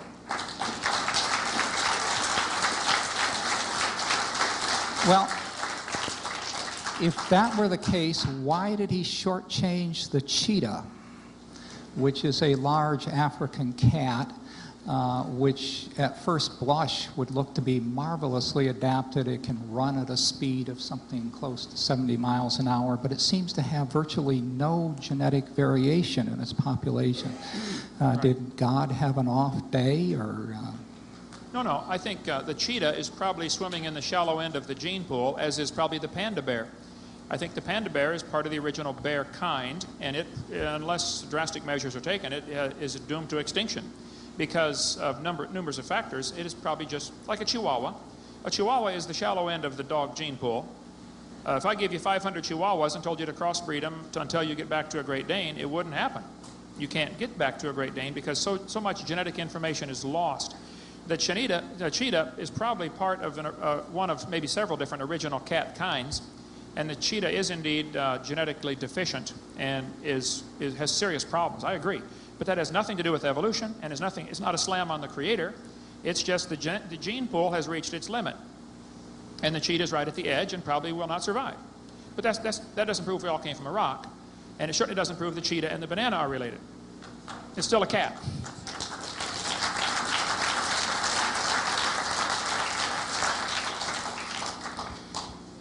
I'm really struggling to see the connection between those things. But I want to bring you back to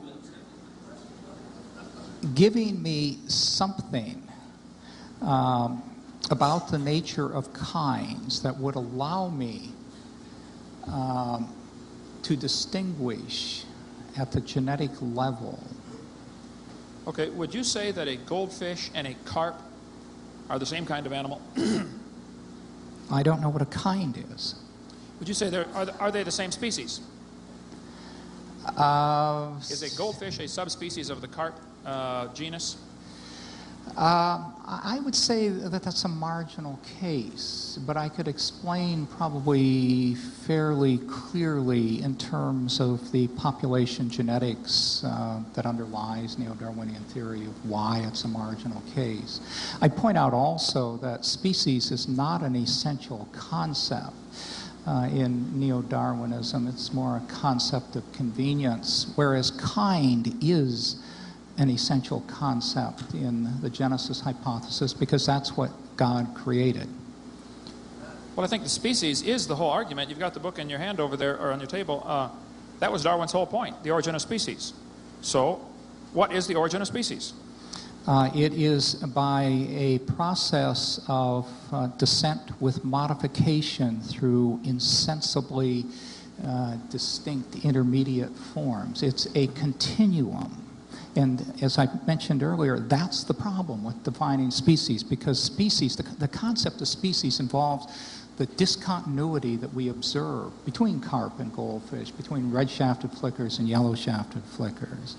And we understand that as evolutionary biologists. It's not a problem with the theory, but it seems to me that the definition of kind is at the very base of beginning to test Genesis is a theory of the diversity of life. I would say the very same is true. The definition of species and being able to nail it down clearly and falsify it is the very base of the evolution theory. We both have the same predicament. I cannot tell you what a kind is, and I don't know that Carolus Linnaeus's classification system with kingdom, phylum, class, order, family, genus, species is the same as God's definition of kind. We today put, for instance, a whale and a dolphin in the mammal family. But the Bible may consider that a fish. After all, it does live in the water. And I don't know that it is or it isn't, but if the Bible does consider a whale in the fish kind, that would not mean the Bible is wrong. That would mean our current way of dividing animals up is different than the Bible's way of dividing animals up. That's all. You can't say one's wrong, one's right. It's just a different way of looking at it. Like a metric system and an standard system. Also, the carp and the goldfish, I'm sure you're aware, have a different number of chromosomes. Right. The goldfish is a tetraploid, as I recall, relative to the carp.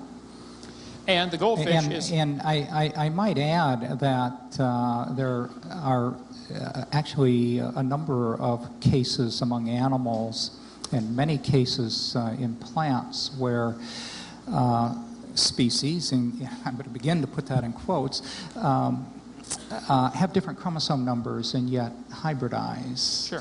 to some extent. And again, we understand how they can do that. And, Oh, yeah, I taught biology, I understand.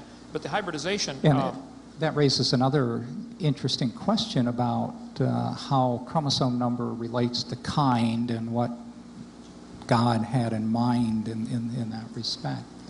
Right. I suspect you're aware that humans have 46 chromosomes and tobacco has 48. And amoebas have 50. And yet the evolution textbooks constantly say that we came from a single-celled amoeba-like creature, and yet they've already got more chromosomes than we do. They're ahead of us, not behind us. No, whoa.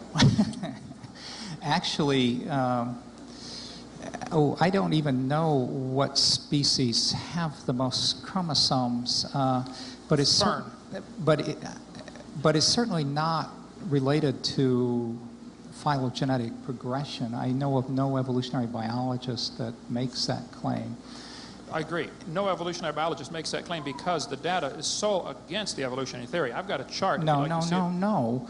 Because when we reconstruct phylogenies, which show the order of evolutionary progression, and then we map chromosome numbers on them, there is not a progression. It's not because it's inconsistent with evolutionary theory. So don't you see how that the assumption that evolution has taken place is the underlying philosophy for how you interpret the evidence? Your theory drives your research instead of the research investigating or throwing out the theory. You have it backwards. Yeah, in fact, this was the point you were making when you made the fallacious statement about the freshly frozen dinosaur specimen from Antarctica. I'm glad I have the opportunity to go back to that, actually. You used that in the context, in a context that against which I take great umbrage. And that is, you were implying then and implying now that when evolutionary biologists come across a datum or have gotten some experimental results, have the potential to gather a data like carbon dating this alleged fresh dinosaur from the Antarctic, that we're going to find that it's inconsistent with evolutionary theory, and therefore we're not going to date it. And that's what you said in that particular statement. And my umbrage is that this implies that there's some sort of conspiracy among evolutionary biologists, and I assure you that is not the case. No, I would not accuse of you of being involved in a We conspiracy. are not trying to modify the data to fit the theory. There's nothing that I would like more than to find some fundamental flaw with the neo-Darwinian theory of evolution. I would become a wealthy person. I would enjoy enormous success in life. I just can't find it. It's not there. Carbon dating is, how it works, my understanding of carbon dating, and then because I think the average layman does not comprehend it. And here's the Hovind explanation, and you can take notes and tell me where I'm wrong. The Earth has an atmosphere around it, roughly 200 miles thick, though effectively only 10 or 15 miles thick. But radiation from the sun and stars, stellar radiation, but mostly the sun's radiation, strikes the atmosphere and produces carbon-14. This carbon-14 is produced by the extra energy from the sunlight. Today's atmosphere is 0.0000765% radioactive carbon. Most Most of it is normal carbon, but a small amount is radioactive carbon. Normally carbon is atomic number 12. Carbon-14 is simply the radioactive isotope of carbon. Most of it is normal oxygen, typically, to become carbon dioxide, and it mixes in with the atmosphere with all the rest of the carbon dioxide that's out there. The wind currents and convection currents generally mix it, so we would assume whatever's being formed in the upper atmosphere is about the same proportion in the lower atmosphere. Not never proven, but a reasonable assumption, and I won't argue about that. Plants breathe in CO2 and make it part of their tissue. Animals eat the plants and make it part of their bodies. So the assumption is that whatever ratio of carbon-14 is in the upper atmosphere would be the same that's in the plants and in the animals. Probably a reasonable assumption, and I won't argue with that. Radioactive carbon-14 compared to normal carbon-12 is the ratio that they're looking for. So they assume that the amount in the atmosphere is the same ratio found in plants and animals. When the plant or animal dies, it stops taking in new C14. Stops breathing, stops eating. Whatever it has begins to decay. And half of this carbon-14 is going to decay every 5,730 years, roughly. Some might argue about the number, but it's the concept I want you to get. Some say 5,690, but 5,630 is close enough. Half of the carbon-14 is going to decay, fall apart. So, by comparing the amount of C14 in the object being dated with the amount currently in the atmosphere, it can be determined how long the object has been dead. This all sounds good, except it's based on several assumptions that throw the whole thing off. If I told you to fill a barrel with water, but I had drilled holes on the other side of the barrel, so as you reach up a certain point, it starts to leak out. You're adding it, and it's leaking out at the same time. This is a good analogy of how carbon dating works. The sun produces it, and radioactive decay takes it out. At some point, when you're filling the barrel, you're going to reach a stage called equilibrium, where you're filling it and it's leaking at the same speed, and you will never fill the barrel. Well, Willard Libby, University of Chicago, and others have done lots of studies. He's the one who invented carbon dating, got a Nobel Prize for it in '53. The sunlight producing carbon-14 in the atmosphere and the decay taking it out should at some point reach equilibrium. So the studies came back where the result was that probably if you took a brand new Earth, created it from scratch, stuck it out in the solar system, let this process begin, sunlight producing it, decay taking it out, it would take about 30,000 years for the atmosphere to reach equilibrium. Well, the atmosphere is still not in equilibrium. C14 is increasing in the atmosphere. There is more now than there was 100 years ago or 50 years ago when they first tested it.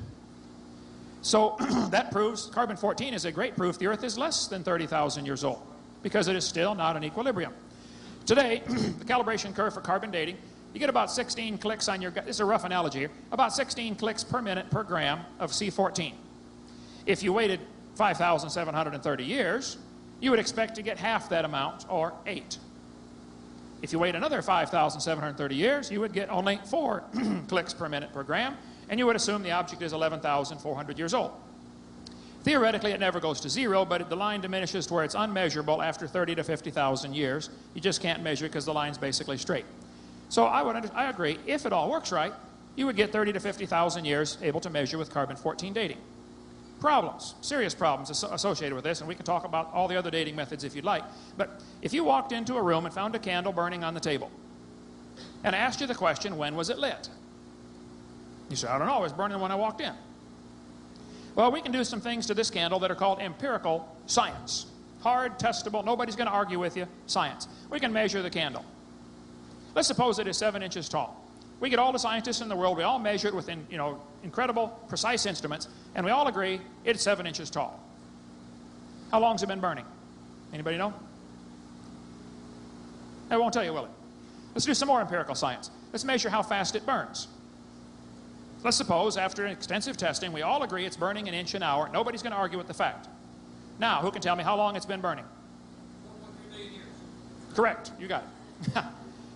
When was it lit? You can't tell me, unless you're willing to make a few assumptions. Now, here's the assumptions. How tall was it? We have no idea. Has it always burned at the same rate? We have no idea. With carbon dating, we know how much carbon's in the object. That is measured very precisely, almost down to the atom. I don't argue with the ability to measure the C14 in a fossil. I don't argue with that. That's probably very correct. But they're assuming how much was in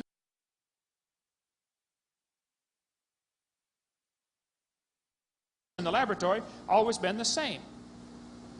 Has carbon-14 always decayed at the same rate? You mentioned several times this afternoon about potassium-argon dating. There have been numerous examples where potassium-argon dating has been shown to be wildly wrong. Hawaiian volcanic lava. I was just there a few weeks ago. 1802, the volcano erupted. They potassium-argon dated it at 3 billion years old, I believe, or some great wild number like that. See, the Bible teaches the earth used to have a protective canopy of water above the atmosphere. This is all gone. It fell down. It's in the oceans today. I can't prove this. This is part of the creation theory. This water would filter out radiation and prevent the formation of most carbon-14. So since our calibration curve today starts at 16, what if they started with 2 before the flood? If they only had 2 clicks per minute per gram of carbon on their Geiger counter from carbon-14 before the flood, we would dig them up 4,400 years later and assume they started at 16 and went from 16 to 8 to 4 to 2 to 1, when actually they went from 2 to 1. They're only 4,400 years old, but we think they're 40,000 years old, which is why they get so many wild dates. Here's the documentation if you want to check this out. Living mollusk shells dated at 2,300 years old. Science, volume 141. Freshly killed seal, carbon dated at 1,300 years old. Just killed it. Shells from living snails, carbon dated 27,000 years old. 1984. One part of the Valasovich mammoth, carbon dated 29,000 years old. Another part was 44,000 years old. How old was that mammoth? One part of Dima, the baby mammoth that was found dehydrated, carbon dated at 40,000 years old. Another part was 26,000 years old. And the wood around it was 10,000 years old. 3 different dates. This is talking about the same location. The lower leg of the Fairbanks Creek mammoth had a radiocarbon age of 15,380 years, while the skin and flesh were 21,300 years. How old was that mammoth? When did it die? 2 Colorado Creek mammoths had radiocarbon ages of 22,000 and 16,000, both in the same creek next to each other. So if someone wants to hang all of their eternity on the idea that carbon dating proves the earth is billions of years old, that I would highly recommend you not do. Carbon dating, though it is an interesting concept, is based on several obvious fundamental assumptions. How much was in that object? If the Earth's atmosphere today contains 16 clicks per minute per gram, you don't know that it's always had that. Matter of fact, we know that it hasn't always had that. Just in the last 50 years since they've measured it, it's increasing. Carbon dating, I think, is an excellent proof that the Earth is not billions of years old, and it's proof it was recently created. It has not yet reached equilibrium. They get wild dates from these, and I can tell you from experience, the dates that they choose to publish are the ones that fit the evolution theory. I don't know about a conspiracy. I don't know if there's a smoke-filled room of professors who are deciding to support evolution, but I think there is a conspiracy with Satan versus God. And I think Satan wants people to believe his lie, that evolution is true and how we got here, so they won't find the Savior. And I must apologize, Dr. Moore. You mentioned that, I don't know if anybody caught the comment, the first thing you started with, this is why you drifted from Christianity years ago. If my demeanor has come across as offensive to you, I do apologize. This subject is near and dear to my heart. And I do get very emotional about this. And I'm sorry, you are not the enemy. Okay? I would love to see you converted. I told you that on the phone.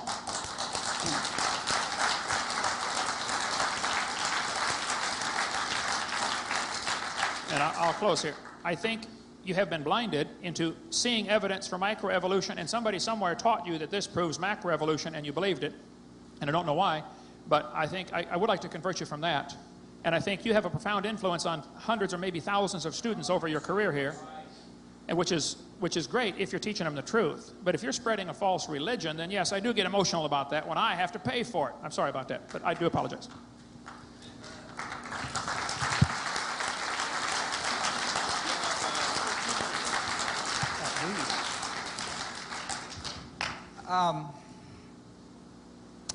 Let me just start by just talking a little bit about radiometric dating, but I want to do so in a little bit more general sense. And that is that carbon dating is actually one of several methodologies. It's the one that's used to date most recent fossil remains. And it is based on concepts of radioactive decay and atomic theory, which tell us, among other things, that decay rates are constant. And this has, of course, been tested experimentally jillions of times, I suppose. But let me come back to the example that I cited earlier, the moon rock that was divided into 9 samples and sent to 9 different laboratories, which really wasn't. You can't hear me? When you read those 9 papers, and mind you, I'm not a geophysicist, but I do read the papers as someone who knows the scientific method. I know a good scientific paper when I see it. That first of all, this was sort of an odd set of papers in that they were the first reports of lunar rock dates. And one of the interesting aspects of it was that the papers came out of a conference that was held where each of the authors came to the conference with their manuscript written, with their specimens dated, and they hadn't seen one another's data prior to that they came blind, essentially. It was a blind experiment. And there was more than one specimen, of course. There were some number of kilograms total and a large number of specimens dated in the 9 different laboratories, usually by several methods in each laboratory. And if you read those papers, as I do as a scientist but not a specialist in the area, there is a striking consistency in the dates that come out of them. And that is that there were 2 populations of rocks collected, essentially. One dates at about 4.6 or 4.7 billion years, and the other somewhat younger, around 3.6 or 3.7. And the interpretation of the lunar geologists of this was that the older date, 4.6, represents the age of the formation of the moon, the original formation, and the younger date represents the time of the formation of the Sea of Tranquility, where the stones were collected. But the overwhelming sense I had was that the conclusions were really remarkably consistent. And if you go to the library and read the literature on radiometric dating, first of all, be prepared to spend a lot of time there. It's a huge literature, and it's very complex, and it'll take you a long time to work your way through it. But it is remarkably consistent, the dates that come from different methods. It is also true that there are bogus dates, and in most instances, it's known precisely why the dates are bogus.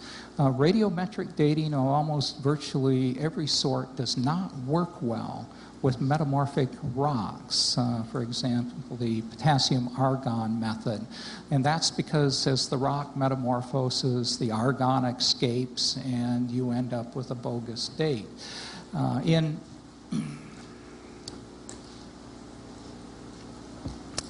a methodological sense, I reminded my own research, which involves DNA sequencing, which is a remarkably reliable technique. We use a method called the polymerase chain reaction, and then which actually amplifies the specific gene we're interested in, and then we sequence it by a method called the dideoxy terminator method.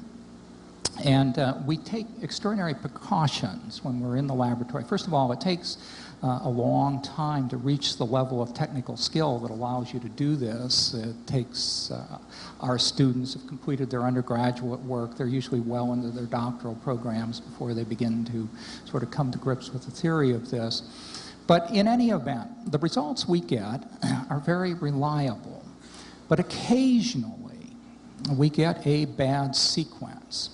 And the reason we get a bad sequence is that the polymerase chain reaction, which was used, I would imagine, to sequence Monica Lewinsky's dress, among other things, is a remarkably powerful method. It starts out literally, or can, with a single gene and amplify it up to a concentration where you can actually do chemistry on it in the laboratory. And as a result of that, it is easy to contaminate a sample. This is what a lot of the argumentation in the O.J. Simpson trial swirled around, was the potential of contamination of the polymerase chain reaction. And in my own area, I can even point to 2 or 3 examples in the literature published in scientific journals of bad sequences. It happens. It's just the way technology is. But that doesn't mitigate the fact that overwhelmingly the polymerase chain reaction works, and it proved to be the smoking gun evidence, as you know, for Bill Clinton. So the same argument in the broader philosophical context, when you look at the philosophy of science, applies to all the dating methods. If you take the science seriously, if you trust the scientist to the extent that I trust any scientist, it's just overwhelming that radiometric dating works, and the Earth is an awful lot older than 6,000 years. One final comment I want to make with regard to radiometric dating is, as I mentioned to you, I'm an evolutionary biologist, a geneticist. I'm not a geophysicist. Kent is a science educator. His degree is in science education. To my knowledge, he does not publish scientific papers. Is that right? Do you publish scientific papers? Do you work in the laboratory, or? Your question is, have I published scientific papers? Yeah. Do you work in the laboratory? Have you? Oh, no, sir, no. Yeah. In my case, if you take what I say about radiometric dating, you should take it with the understanding that it's coming from someone who looks at it at a secondary level, and the same would be true for Kent, that in effect you're listening to 2 charlatans talking about an aspect of science that neither of us knows in sufficient detail to really be talking about it like this. That point, I want to return in the few minutes I have left. We keep wandering away from my efforts to find something within the book of Genesis that would lead to a testable prediction. And what I'm thinking is, and I hope I'm not beating a dead horse or a dead dinosaur, so to speak, but I want to return to this idea of what a kind is, because again, if we could determine what that is, and if we are willing to concede that microevolution occurs, which would allow some diversification within kinds, we could actually do a survey of the animal or plant kingdoms, or the bacterial kingdoms for that matter, and we could determine whether the genetic diversity between kinds, between species, within species, was consistent with the prediction that we derive from the Genesis hypothesis, and therefore we could test it. So I have to return to this. And before I do, if you'll just hold that thought and try to respond to that. Another test that comes to mind concerns genetic diversity. There's a well-known phenomenon in population genetics and evolutionary biology that when a population is reduced to a small size, that much of the genetic variation in the population is lost. And this is thought to be the explanation of the very low genetic diversity among cheetahs, and you can do experiments in the laboratory with Drosophila that demonstrate this very clearly.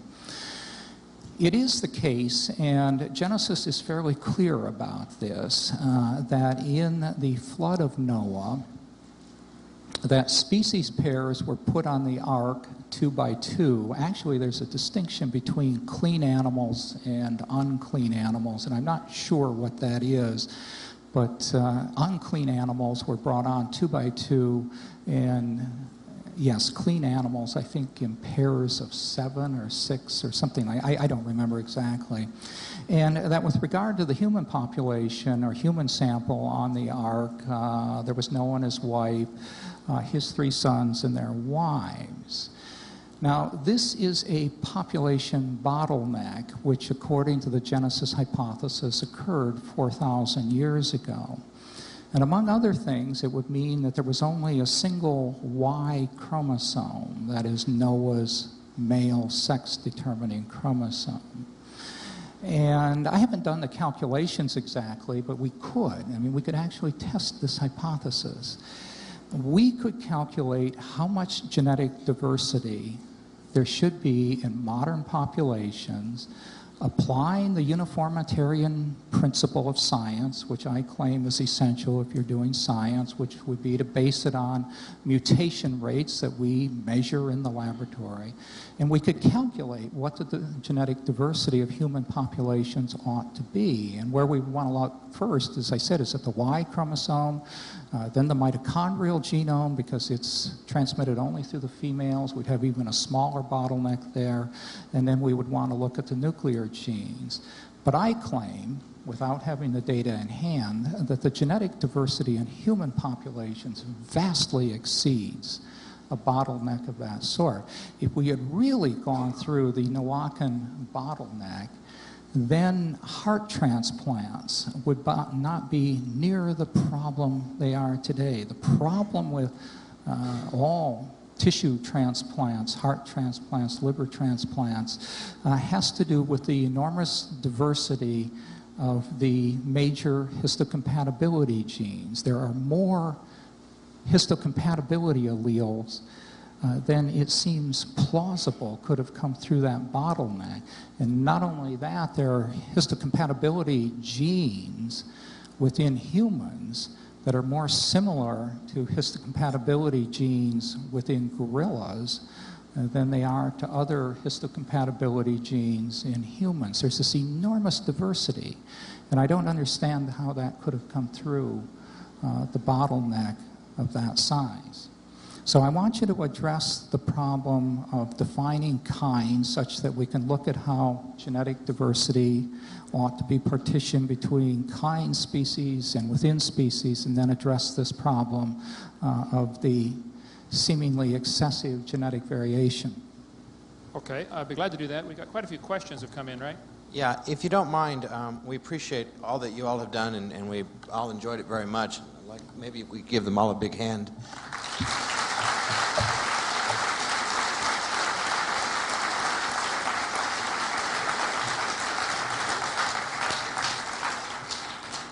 If you would take just a moment, Dr. Hovind, to respond, and then I have a few questions from the audience. What I would ask in advance is, in an effort to get some questions through, if you could keep your responses, both of you, down to about 3 minutes so we can get a few questions through. I'd certainly appreciate it. And for the audience, we'd appreciate it if you'd hold your response until the end to give us optimal time for these questions. Thank you. Okay, you asked what is a kind. I've told you several times I don't know for sure. If I had to pick something, I guess I would say it's closer to our current divisions of family as opposed to species. You've never given a definition of species, and you made a big deal about making predictions, yet the evolutionists do not make predictions. I will give you some predictions based on the Genesis account. I would predict that because of this worldwide flood, we should find lots of fossils all over the world, zillions of them, things that are dead. We should find layers of coal and natural gas and oil from the plants and animals that were buried in this flood.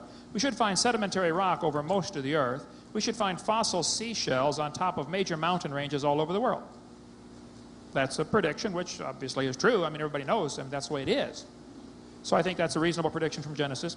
You mentioned about Noah taking species on the ark. I didn't use the word species, and he didn't use the word species, and God didn't use the word species.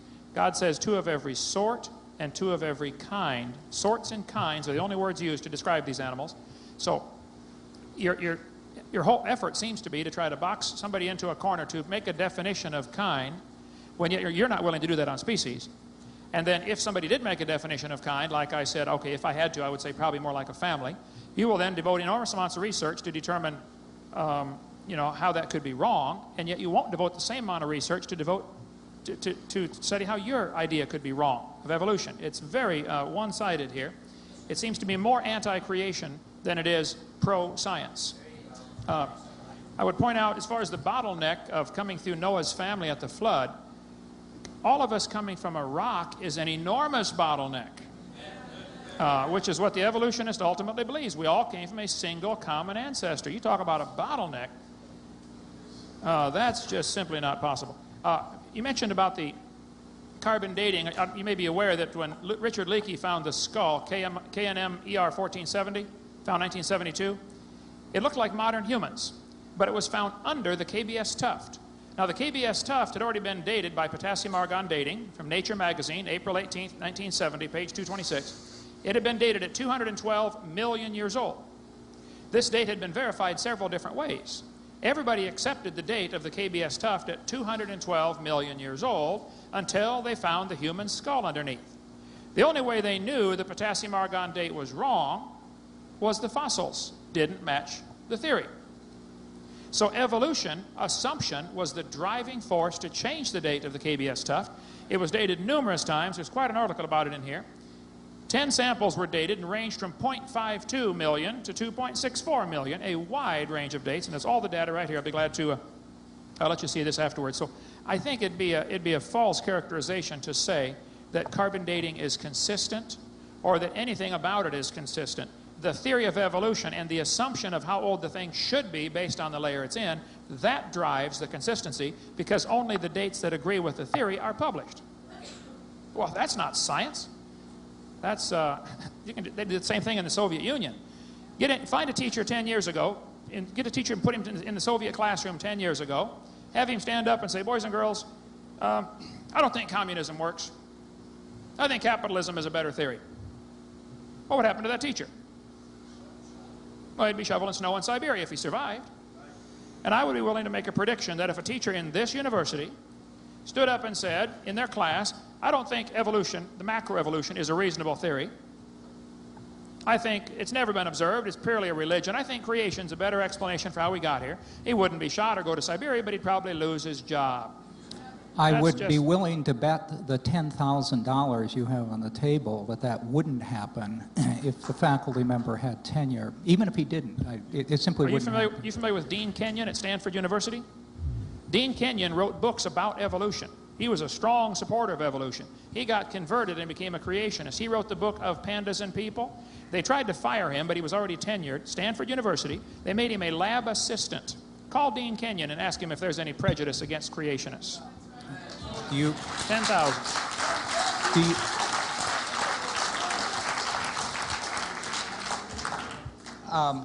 Do I get time to? If you wouldn't mind, I'd just like to give you 15 seconds. All right. Which again is, I caution you to check the factoids always, mine as well as Kent's. I agree. And I would be willing, I'd be interested in talking to Dean Kenyon if you'll give me his phone number, email, or address. Sure. And I can give you a list of others who've been censored over creationist teaching. But anyway, let's take some of the questions here. A couple questions from the audience, and once again, so that we can get a couple of these through, we'd like to ask that you limit your answers to about 3 minutes. The first question is directed to Dr. Hovind. The question is that you keep stating that evolution is a religion. In order to help explain this, could you please give us a definition of religion and explain how evolution fits into this definition? I would say a religion, by that I mean something you have to believe in without any empirical scientific evidence. I guess I would contrast science, things that we can observe, test, demonstrate, with religion as in something we have to believe in, but you cannot see it or observe it, for instance. So I guess that may be a loose definition of religion. Webster's dictionary definition is, a religion is belief in a divine creator or creators that brought the universe into being. So the evolution theory is a belief in how the universe came to be. So it fits all the criteria of a religion with the Webster's dictionary definition. Dr. Moore, a response perhaps at why it is not a religion? The theory of evolution by natural selection is not a religion because it's falsifiable. And it has, even beyond that, it is a valid scientific theory in that it has withstood numerous tests of its falsifiability. I can conceive of data right now that we might gather that would convince me that, or would in effect falsify the theory. And it would have to do with finding this pervasive pattern of homology among genes. Again, when the molecular era, the era of molecular genetics dawned on us, it was conceivable that we would begin to look at genes and that we would find that there was no pattern of relatedness among them. And if that had been the case, I would have given up the idea of evolution immediately. And I want to mention another point that we really should talk about and we haven't, and that is what empirical evidence is. It seems to me as there's an abundance of empirical evidence, not only for macroevolution, but for the connection between macro and microevolution. And so in order to say that macroevolution is not a science, or that it's a religion, we need to find out what the empirical evidence is that Kant and other creationists would accept, that would falsify it as a scientific theory and would move it across Popper's line of demarcation from science to religion. It seems to me like the empirical evidence is overwhelming in support of an evolution theory. What you're referring to is in empirical support evidence. of macroevolution in particular. You think there's empirical evidence for macroevolution? Is that what you said? I didn't catch that last. Yes, I think there's overwhelming empirical. Would you please give me an example? Okay. Would you consider humans and chimps two distinct kinds? I would consider humans and chimps two distinct kinds, absolutely. Then why is there this level of genetic similarity between the two?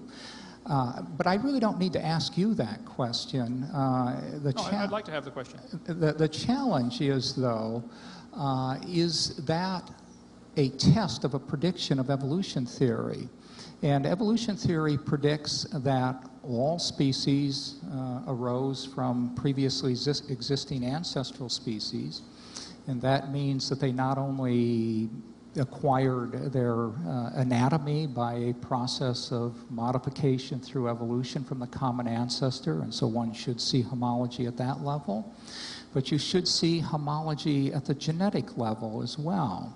And moreover, if independently we had a phylogeny that told us that there was a particular order in which a particular set of species arose, based on anatomical studies, and so it's independent of the molecular data. Then molecular data comes along decades later, and we use that to generate a phylogeny in the same way, and the two are identical. I consider that strong support for a continuity. And this is really what the test of macroevolution is. It's continuity versus discontinuity across kinds. Dr. Hovind? The humans and chimps, I would say, are different kinds of animals. I would not argue there are literally thousands and thousands of differences. You chose to look at the DNA sequence between humans and chimps, and it is a certain percentage of similarity there. I could point out that a watermelon is 97% water, and a cloud is 100% water, only 3% difference, and a snow cone is 98% water, as is a jellyfish, by the way. So snow cones and jellyfish are identical if you want to make the water content the criteria. If you're wanting to make the DNA the criteria for humans and chimps, that's fine. There are a lot of similarities. To me, it's pretty obvious. There's a common designer. I would say there's thousands of similarities between different computer programs that are all produced by Microsoft. Not because they all evolved, from hieroglyphics, but because the same guys are designing these programs. That's why. And so that's why there's such a similarity between the the DNA sequencing of the animals. And by the way, if you want to compare the eyeball, then the humans are closest to an octopus. If you want to compare cytochrome C, then we're closest to a sunflower. If you want to compare the milk, where the human milk that's produced is closest to an ass, a jackass. So it depends what you want to compare. What the evolutionists have done is they've taken the example that they think fits the theory and ignored all the evidence that does not fit the theory. The humans, for instance, have a Broca's convolution, a section of the brain that allows us to speak. Apes have no such section.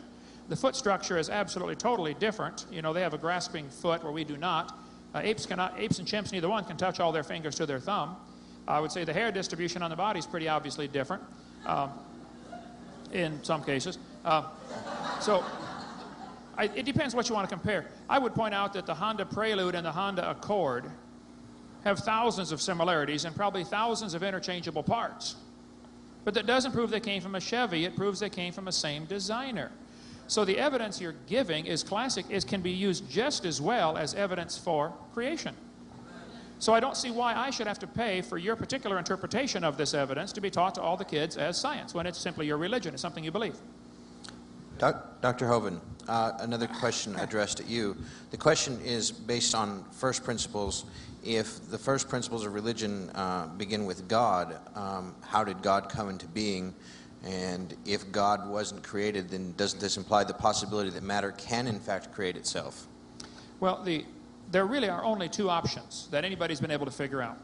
Somebody created the universe, or it created itself. The only ones with a third option are those out there on the lunatic fringe who would say, we're not really here at all, we just think we're here. We are here, and everything we see is winding down. We see stars blow up, you know, nova or supernova. We see everything degenerating, so that would say there must have been a beginning.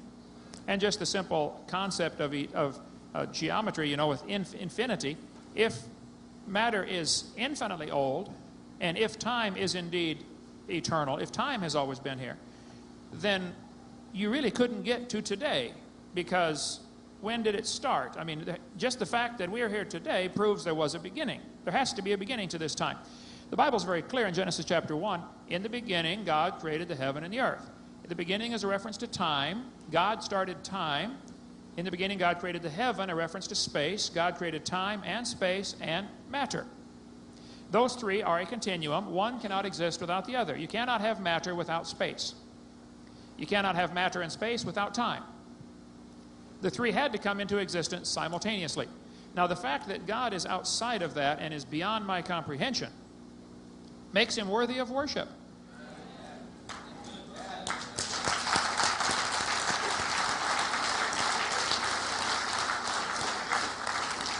Dr. Moore, response?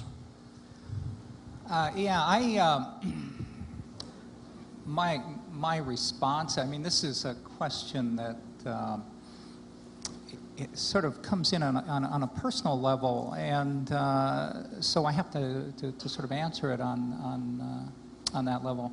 I guess I would start by saying, in direct response to the question, which was, if God came into being without the effect of a creator, doesn't that demonstrate the possibility that matter can in fact create itself? Yeah, I simply haven't a clue. I mean, how can anyone know that? And I'm one of those people for whom logical consistency is very important.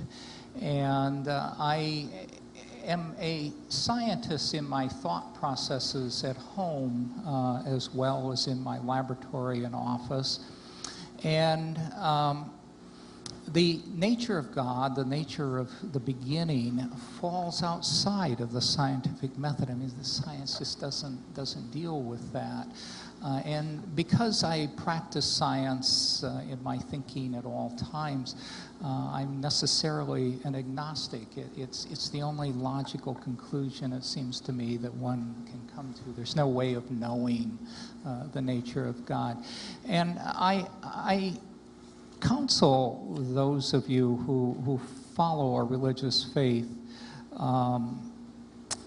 that you be aware of the diversity of religions, and that many people have very distinct concepts of God and the nature of things than you do, and that somehow, among other things, you have to have come to trust your own belief system and those that are leading you, and I think you should be very, very wary of that. One last question, and then there will be some closing remarks, and I believe we will break for some fellowship. This question was addressed to Dr. Moore specifically, and that is, Darwin essentially believed that given enough time, the fossil record would fill in the gaps, and yet, as we've heard today, that hasn't actually happened. As a scientist, how do you relegate your views and your beliefs in evolution with the fact that there are still missing links? Yeah, that's simply a misconception of what Darwin said. Darwin, in fact, Darwin is in many ways the founding father of this concept that the fossil record is very incomplete and will never be filled in completely. We know, among other things, from the processes of fossilization that there are certain kinds of organisms that simply don't fossilize well. I have the misfortune of working on one of the groups that do not fossilize well, birds, because they have small, fragile, thin bones, and many of them are forest-dwelling species that when they die, they fall on acidic soils and they simply perish before they can become mineralized. And so no one anticipated or anticipates that the fossil record is going to be filled in. I would point out also, and let me state it this way, that if there were no fossil record at all, and this is plausible, I mean, it's really a rare event that results in the fossilization of a dead animal, and it's entirely conceivable that there would be no fossil record. I would argue that we still would have discovered evolution, that evolution as a theory does not rely on the fossil record. And I restate that the fossil record, as it exists, as poor as it is completely consistent with the theory of evolution and highly inconsistent with the Genesis hypothesis because of the stratigraphy and the dates, which I've mentioned before. Dr. Hovind? Yes. I appreciate you stating that no one anticipates the fossil record will be filled in. And yet there are literally trillions and trillions of fossils in the world. To say that fossilization is a rare event is true today, but the very existence of these trillions of fossils. I was just in Lompoc, California, in the diatomaceous earth quarry out there, where they find in unbelievable volumes of fossils. The Karoo Formation in Africa, they estimate, has 800,000 billion, or 800 trillion fossils of vertebrate animals in one formation in Africa. The existence of fossils is not the problem, folks. The existence of intermediate fossils is the problem, which I think the fossil record is clear evidence the animals were created after their kind. There's never been an exception to that. We don't find any evidence of the trillions of fossils available that shows there's been any change from one kind of animal to another. If you want to go with a species, there might be some evidence that there's been, some speciation, but I don't know that I would like to use that word. I stick with the word kind.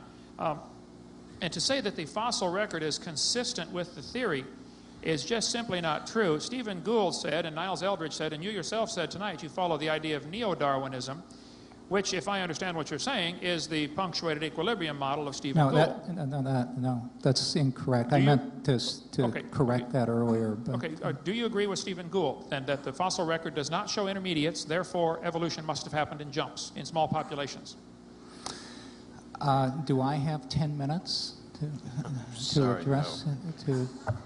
address that question? I mean, one cannot address Steve Gould in any less than 10 minutes. Well, let's get Steve Gould back. People that were here when Steve Gould was here and offered to let me come debate him, and he refused. I would be glad to do that also. You know, I'm just a high school science teacher, that's all. I'm no great scientist, but I'm sick and tired of this propaganda being pushed off on these kids, that's all. I'd like to thank both of you again for your time and your insights for us today. Do we get any sort of a final, just a closing 1 minute statement? Yes, absolutely. That's what I was just going to say. If you wanted to just wrap up, and then Jason Raju from InterVarsity will have some closing remarks and we'll break. So, Dr. Moore, if you'd like to begin. Very good. Do you want to speak first? Do you want to make it? Doesn't matter. Oh, sure, I will, if you like. I think the creation view is very simple. In the beginning, God created the heaven and the earth. Not very long ago, by 6,000 years is a long time, but that's, not compared to the billions. I think the fossil evidence is overwhelming. There was a worldwide flood. We find layers of strata all over the world, sometimes several thousand feet thick, as in the Grand Canyon or other places like that. I think the evidence that we see in the fossils and the evidence of the strata of the earth is evidence of a worldwide flood. God judged this world, and Satan doesn't want you to look at the strata and see God's judgment, because then you might fear Judgment Day for yourself and get ready for that. Satan's got you blinded into thinking that the fossil evidence is proof for evolution, when actually it's great proof for creation and a judgment of God. The fossil evidence, the oil, the coal formation, the natural gas, it's all evidence there was a judgment on this world, and it's coming again. And you better get ready for that, and God loves you.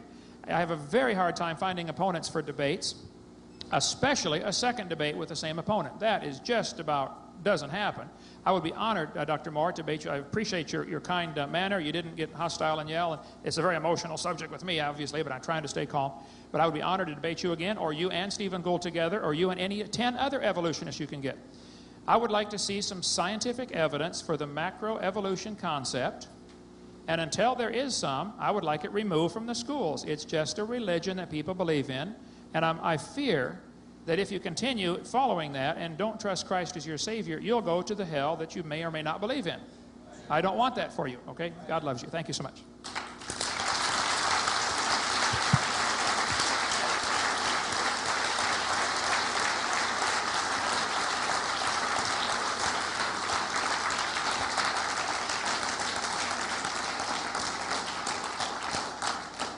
Dr. Moore.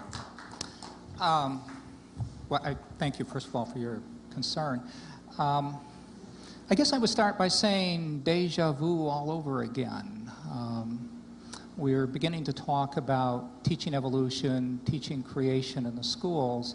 And this is an issue that's been debated over and over and over again in this country. It's actually not often debated in other countries, but in this country it is. And it's because the First Amendment of the Bill of Rights of the United States Constitution has established this barrier between church and government, and that has continuously been interpreted to mean that religions cannot be promulgated in the school. And the definitive decisions were actually, the definitive Supreme Court decision was made, as I recall, in 1987 involving a case in Louisiana. And earlier, a very important decision about 1981 or 82 in Arkansas. And in both those cases, the federal judges determined that what was then being promulgated as creation science and is now being promulgated by Kent Hovind is not evidence against evolution, but rather fundamentalist Christianity repackaged. And they ruled, therefore, that it could not be taught in schools. And I'm sure that will continue to be the case. I am concerned about the political overtones, or maybe I should say the political undercurrents that are associated with creationism, with Christian fundamentalism today. I, like most Americans, believe that you can believe whatever you want. It really is not my concern. But when it becomes a political movement, it does concern me. And I would be inclined to say at this point, and I will, that there really is, at some level, it depends on how you work it out in your own mind, no conflict between science and religion. I know many deeply religious people who are evolutionary biologists who have reinterpreted the book of Genesis. They have taken it as a work of literature. They have taken it as an allegory, and they have been able to understand evolution in context, evolution as well as Christianity in the context of Genesis. So that's a possibility. And I would say further that there really is a large separation between science and religion. There's a large set of questions that science simply doesn't address, and they have to do with what one ought to do, what is morally right and what is morally wrong. And up until a few years ago, I'm sure we would have found that if you wrote down your moral values and my moral values, that they'd be nearly identical. And I suspect they would be nearly identical today. There's a few issues we would disagree on. And the most prominent of those is the nature of homosexuality and what Christian fundamentalists think about it. For the most part, I would say that science, and particularly evolution, has absolutely nothing to say about morals. But this is one area where it seems to me as though science, and particularly evolution, perhaps can provide some guidance. Specifically, that to be homosexual, to have a sexual orientation that is not specified in the Bible, that is condemned in the Bible, may in fact be normal.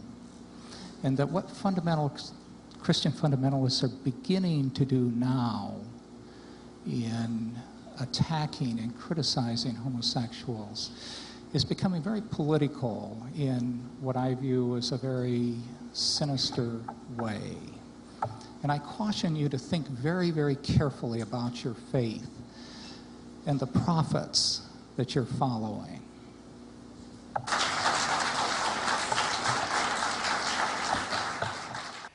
Well, folks, this is where the debate ended. Hate to have it end on a note like that. The Bible certainly teaches that homosexuality is a sin, along with overeating and drinking and many other things. So I think oftentimes Christians tend to condemn homosexuality and they don't condemn their own sins. But it is a sin. God loves the homosexuals. They can be forgiven. They can be saved. But this is not something that should be condoned or tolerated. It is definitely a violation of God's law. And so we hope you enjoyed this debate. We'd like to challenge you or encourage you to get a list of our other materials. We've produced a lot of videos on creation, evolution, dinosaurs, and those kind of things. And we'd be glad to send you a catalog, or you can get things off our website, drdino.com. And we think the things that help strengthen your faith in the Word of God. If you'd like to trust Christ as your Savior, if you're not sure you're going to heaven, let me encourage you right now to just realize, first of all, that you're a sinner. The Bible says in Romans chapter 3 and verse 23, "For all have sinned and come short of the glory of God." The Bible also says because of our sins we deserve to die and go to hell. God doesn't want you to go to hell. I don't want you to go to hell. Only the devil wants you to go to hell. But you deserve it, and I deserve it. We deserve hell because we have broken God's laws. We have disobeyed. And that's why Jesus Christ came and died on the cross. He loves you so much, He wants you to come to heaven. Even after we disobeyed God and left Him and deserted His will for our life, He still came to try to win us back. He died on the cross. His blood is available to pay for your sins if you'll just ask Him. February 9th, 1969, I prayed a simple little prayer. I just said, "Lord, I'm a sinner. Would you please forgive me and save me? Please come into my heart and be my Lord." Amen. That's what I prayed in February 9th, 1969. And I've got God's promise I'm going to heaven because it says in Romans chapter 10 and verse 13, "For whosoever shall call upon the name of the Lord shall be saved." If you just prayed and asked the Lord to save you, why don't you call or write or email us and tell us that you gave your heart to Jesus Christ. We'll be glad to rejoice with you. If you'd like to call, I'll be honored to talk with you personally. I'm usually in the office Thursdays and Fridays, and we'd be glad to answer any questions I can to help you grow in your faith. Thanks so much for joining us. Do you want to know more about how to combat the godless theory of evolution? Creation Science Evangelism offers 4 great tools that help strengthen the faith of believers and win the lost to Christ.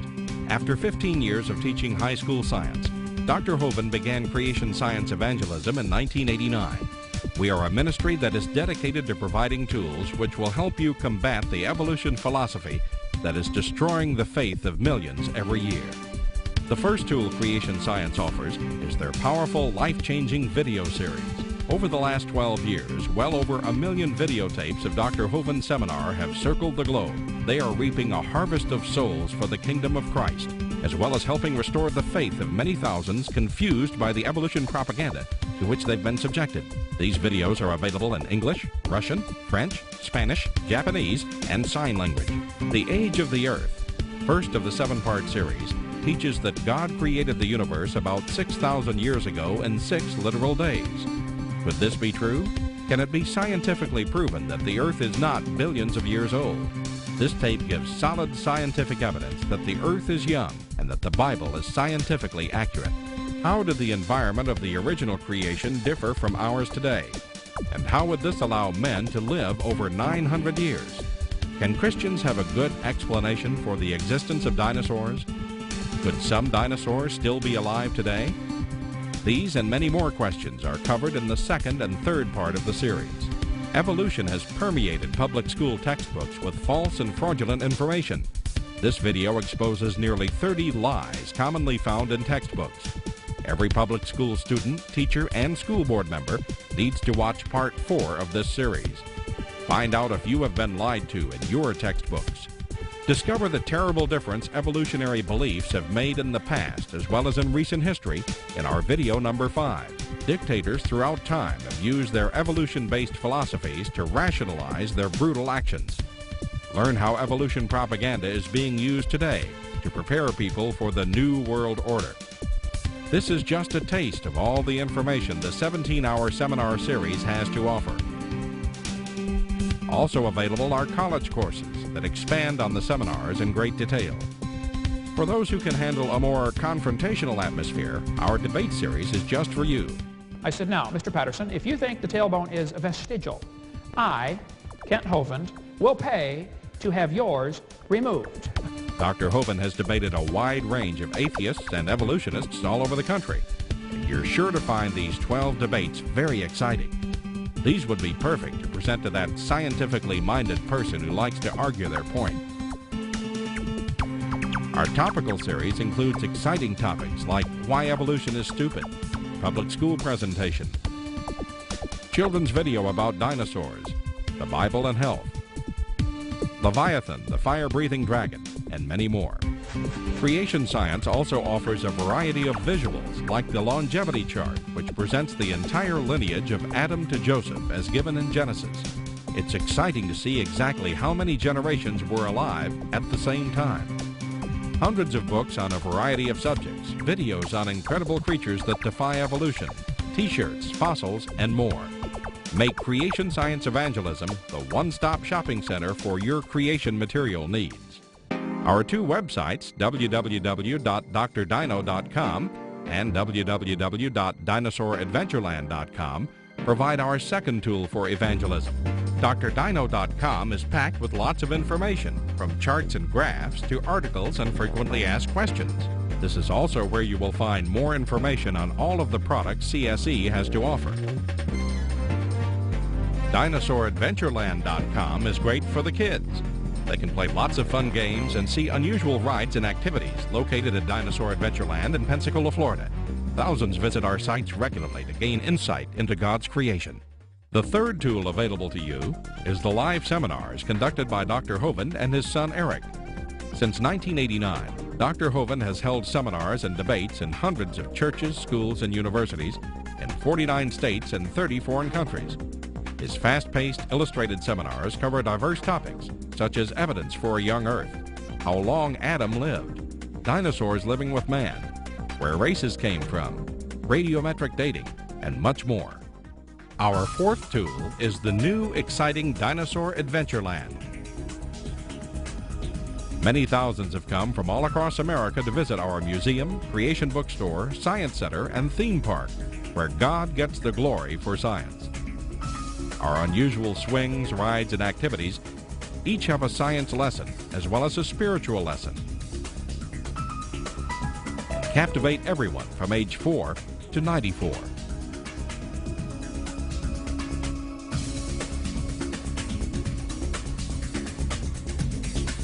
To order material, find out how to schedule a seminar at your church, or get more information about Dinosaur Adventureland, write to us at Creation Science Evangelism, 29 Cummings Road, Pensacola, Florida, 32503. Or call us at 850-479-3466. Or toll free in the U.S., 877-479-3466.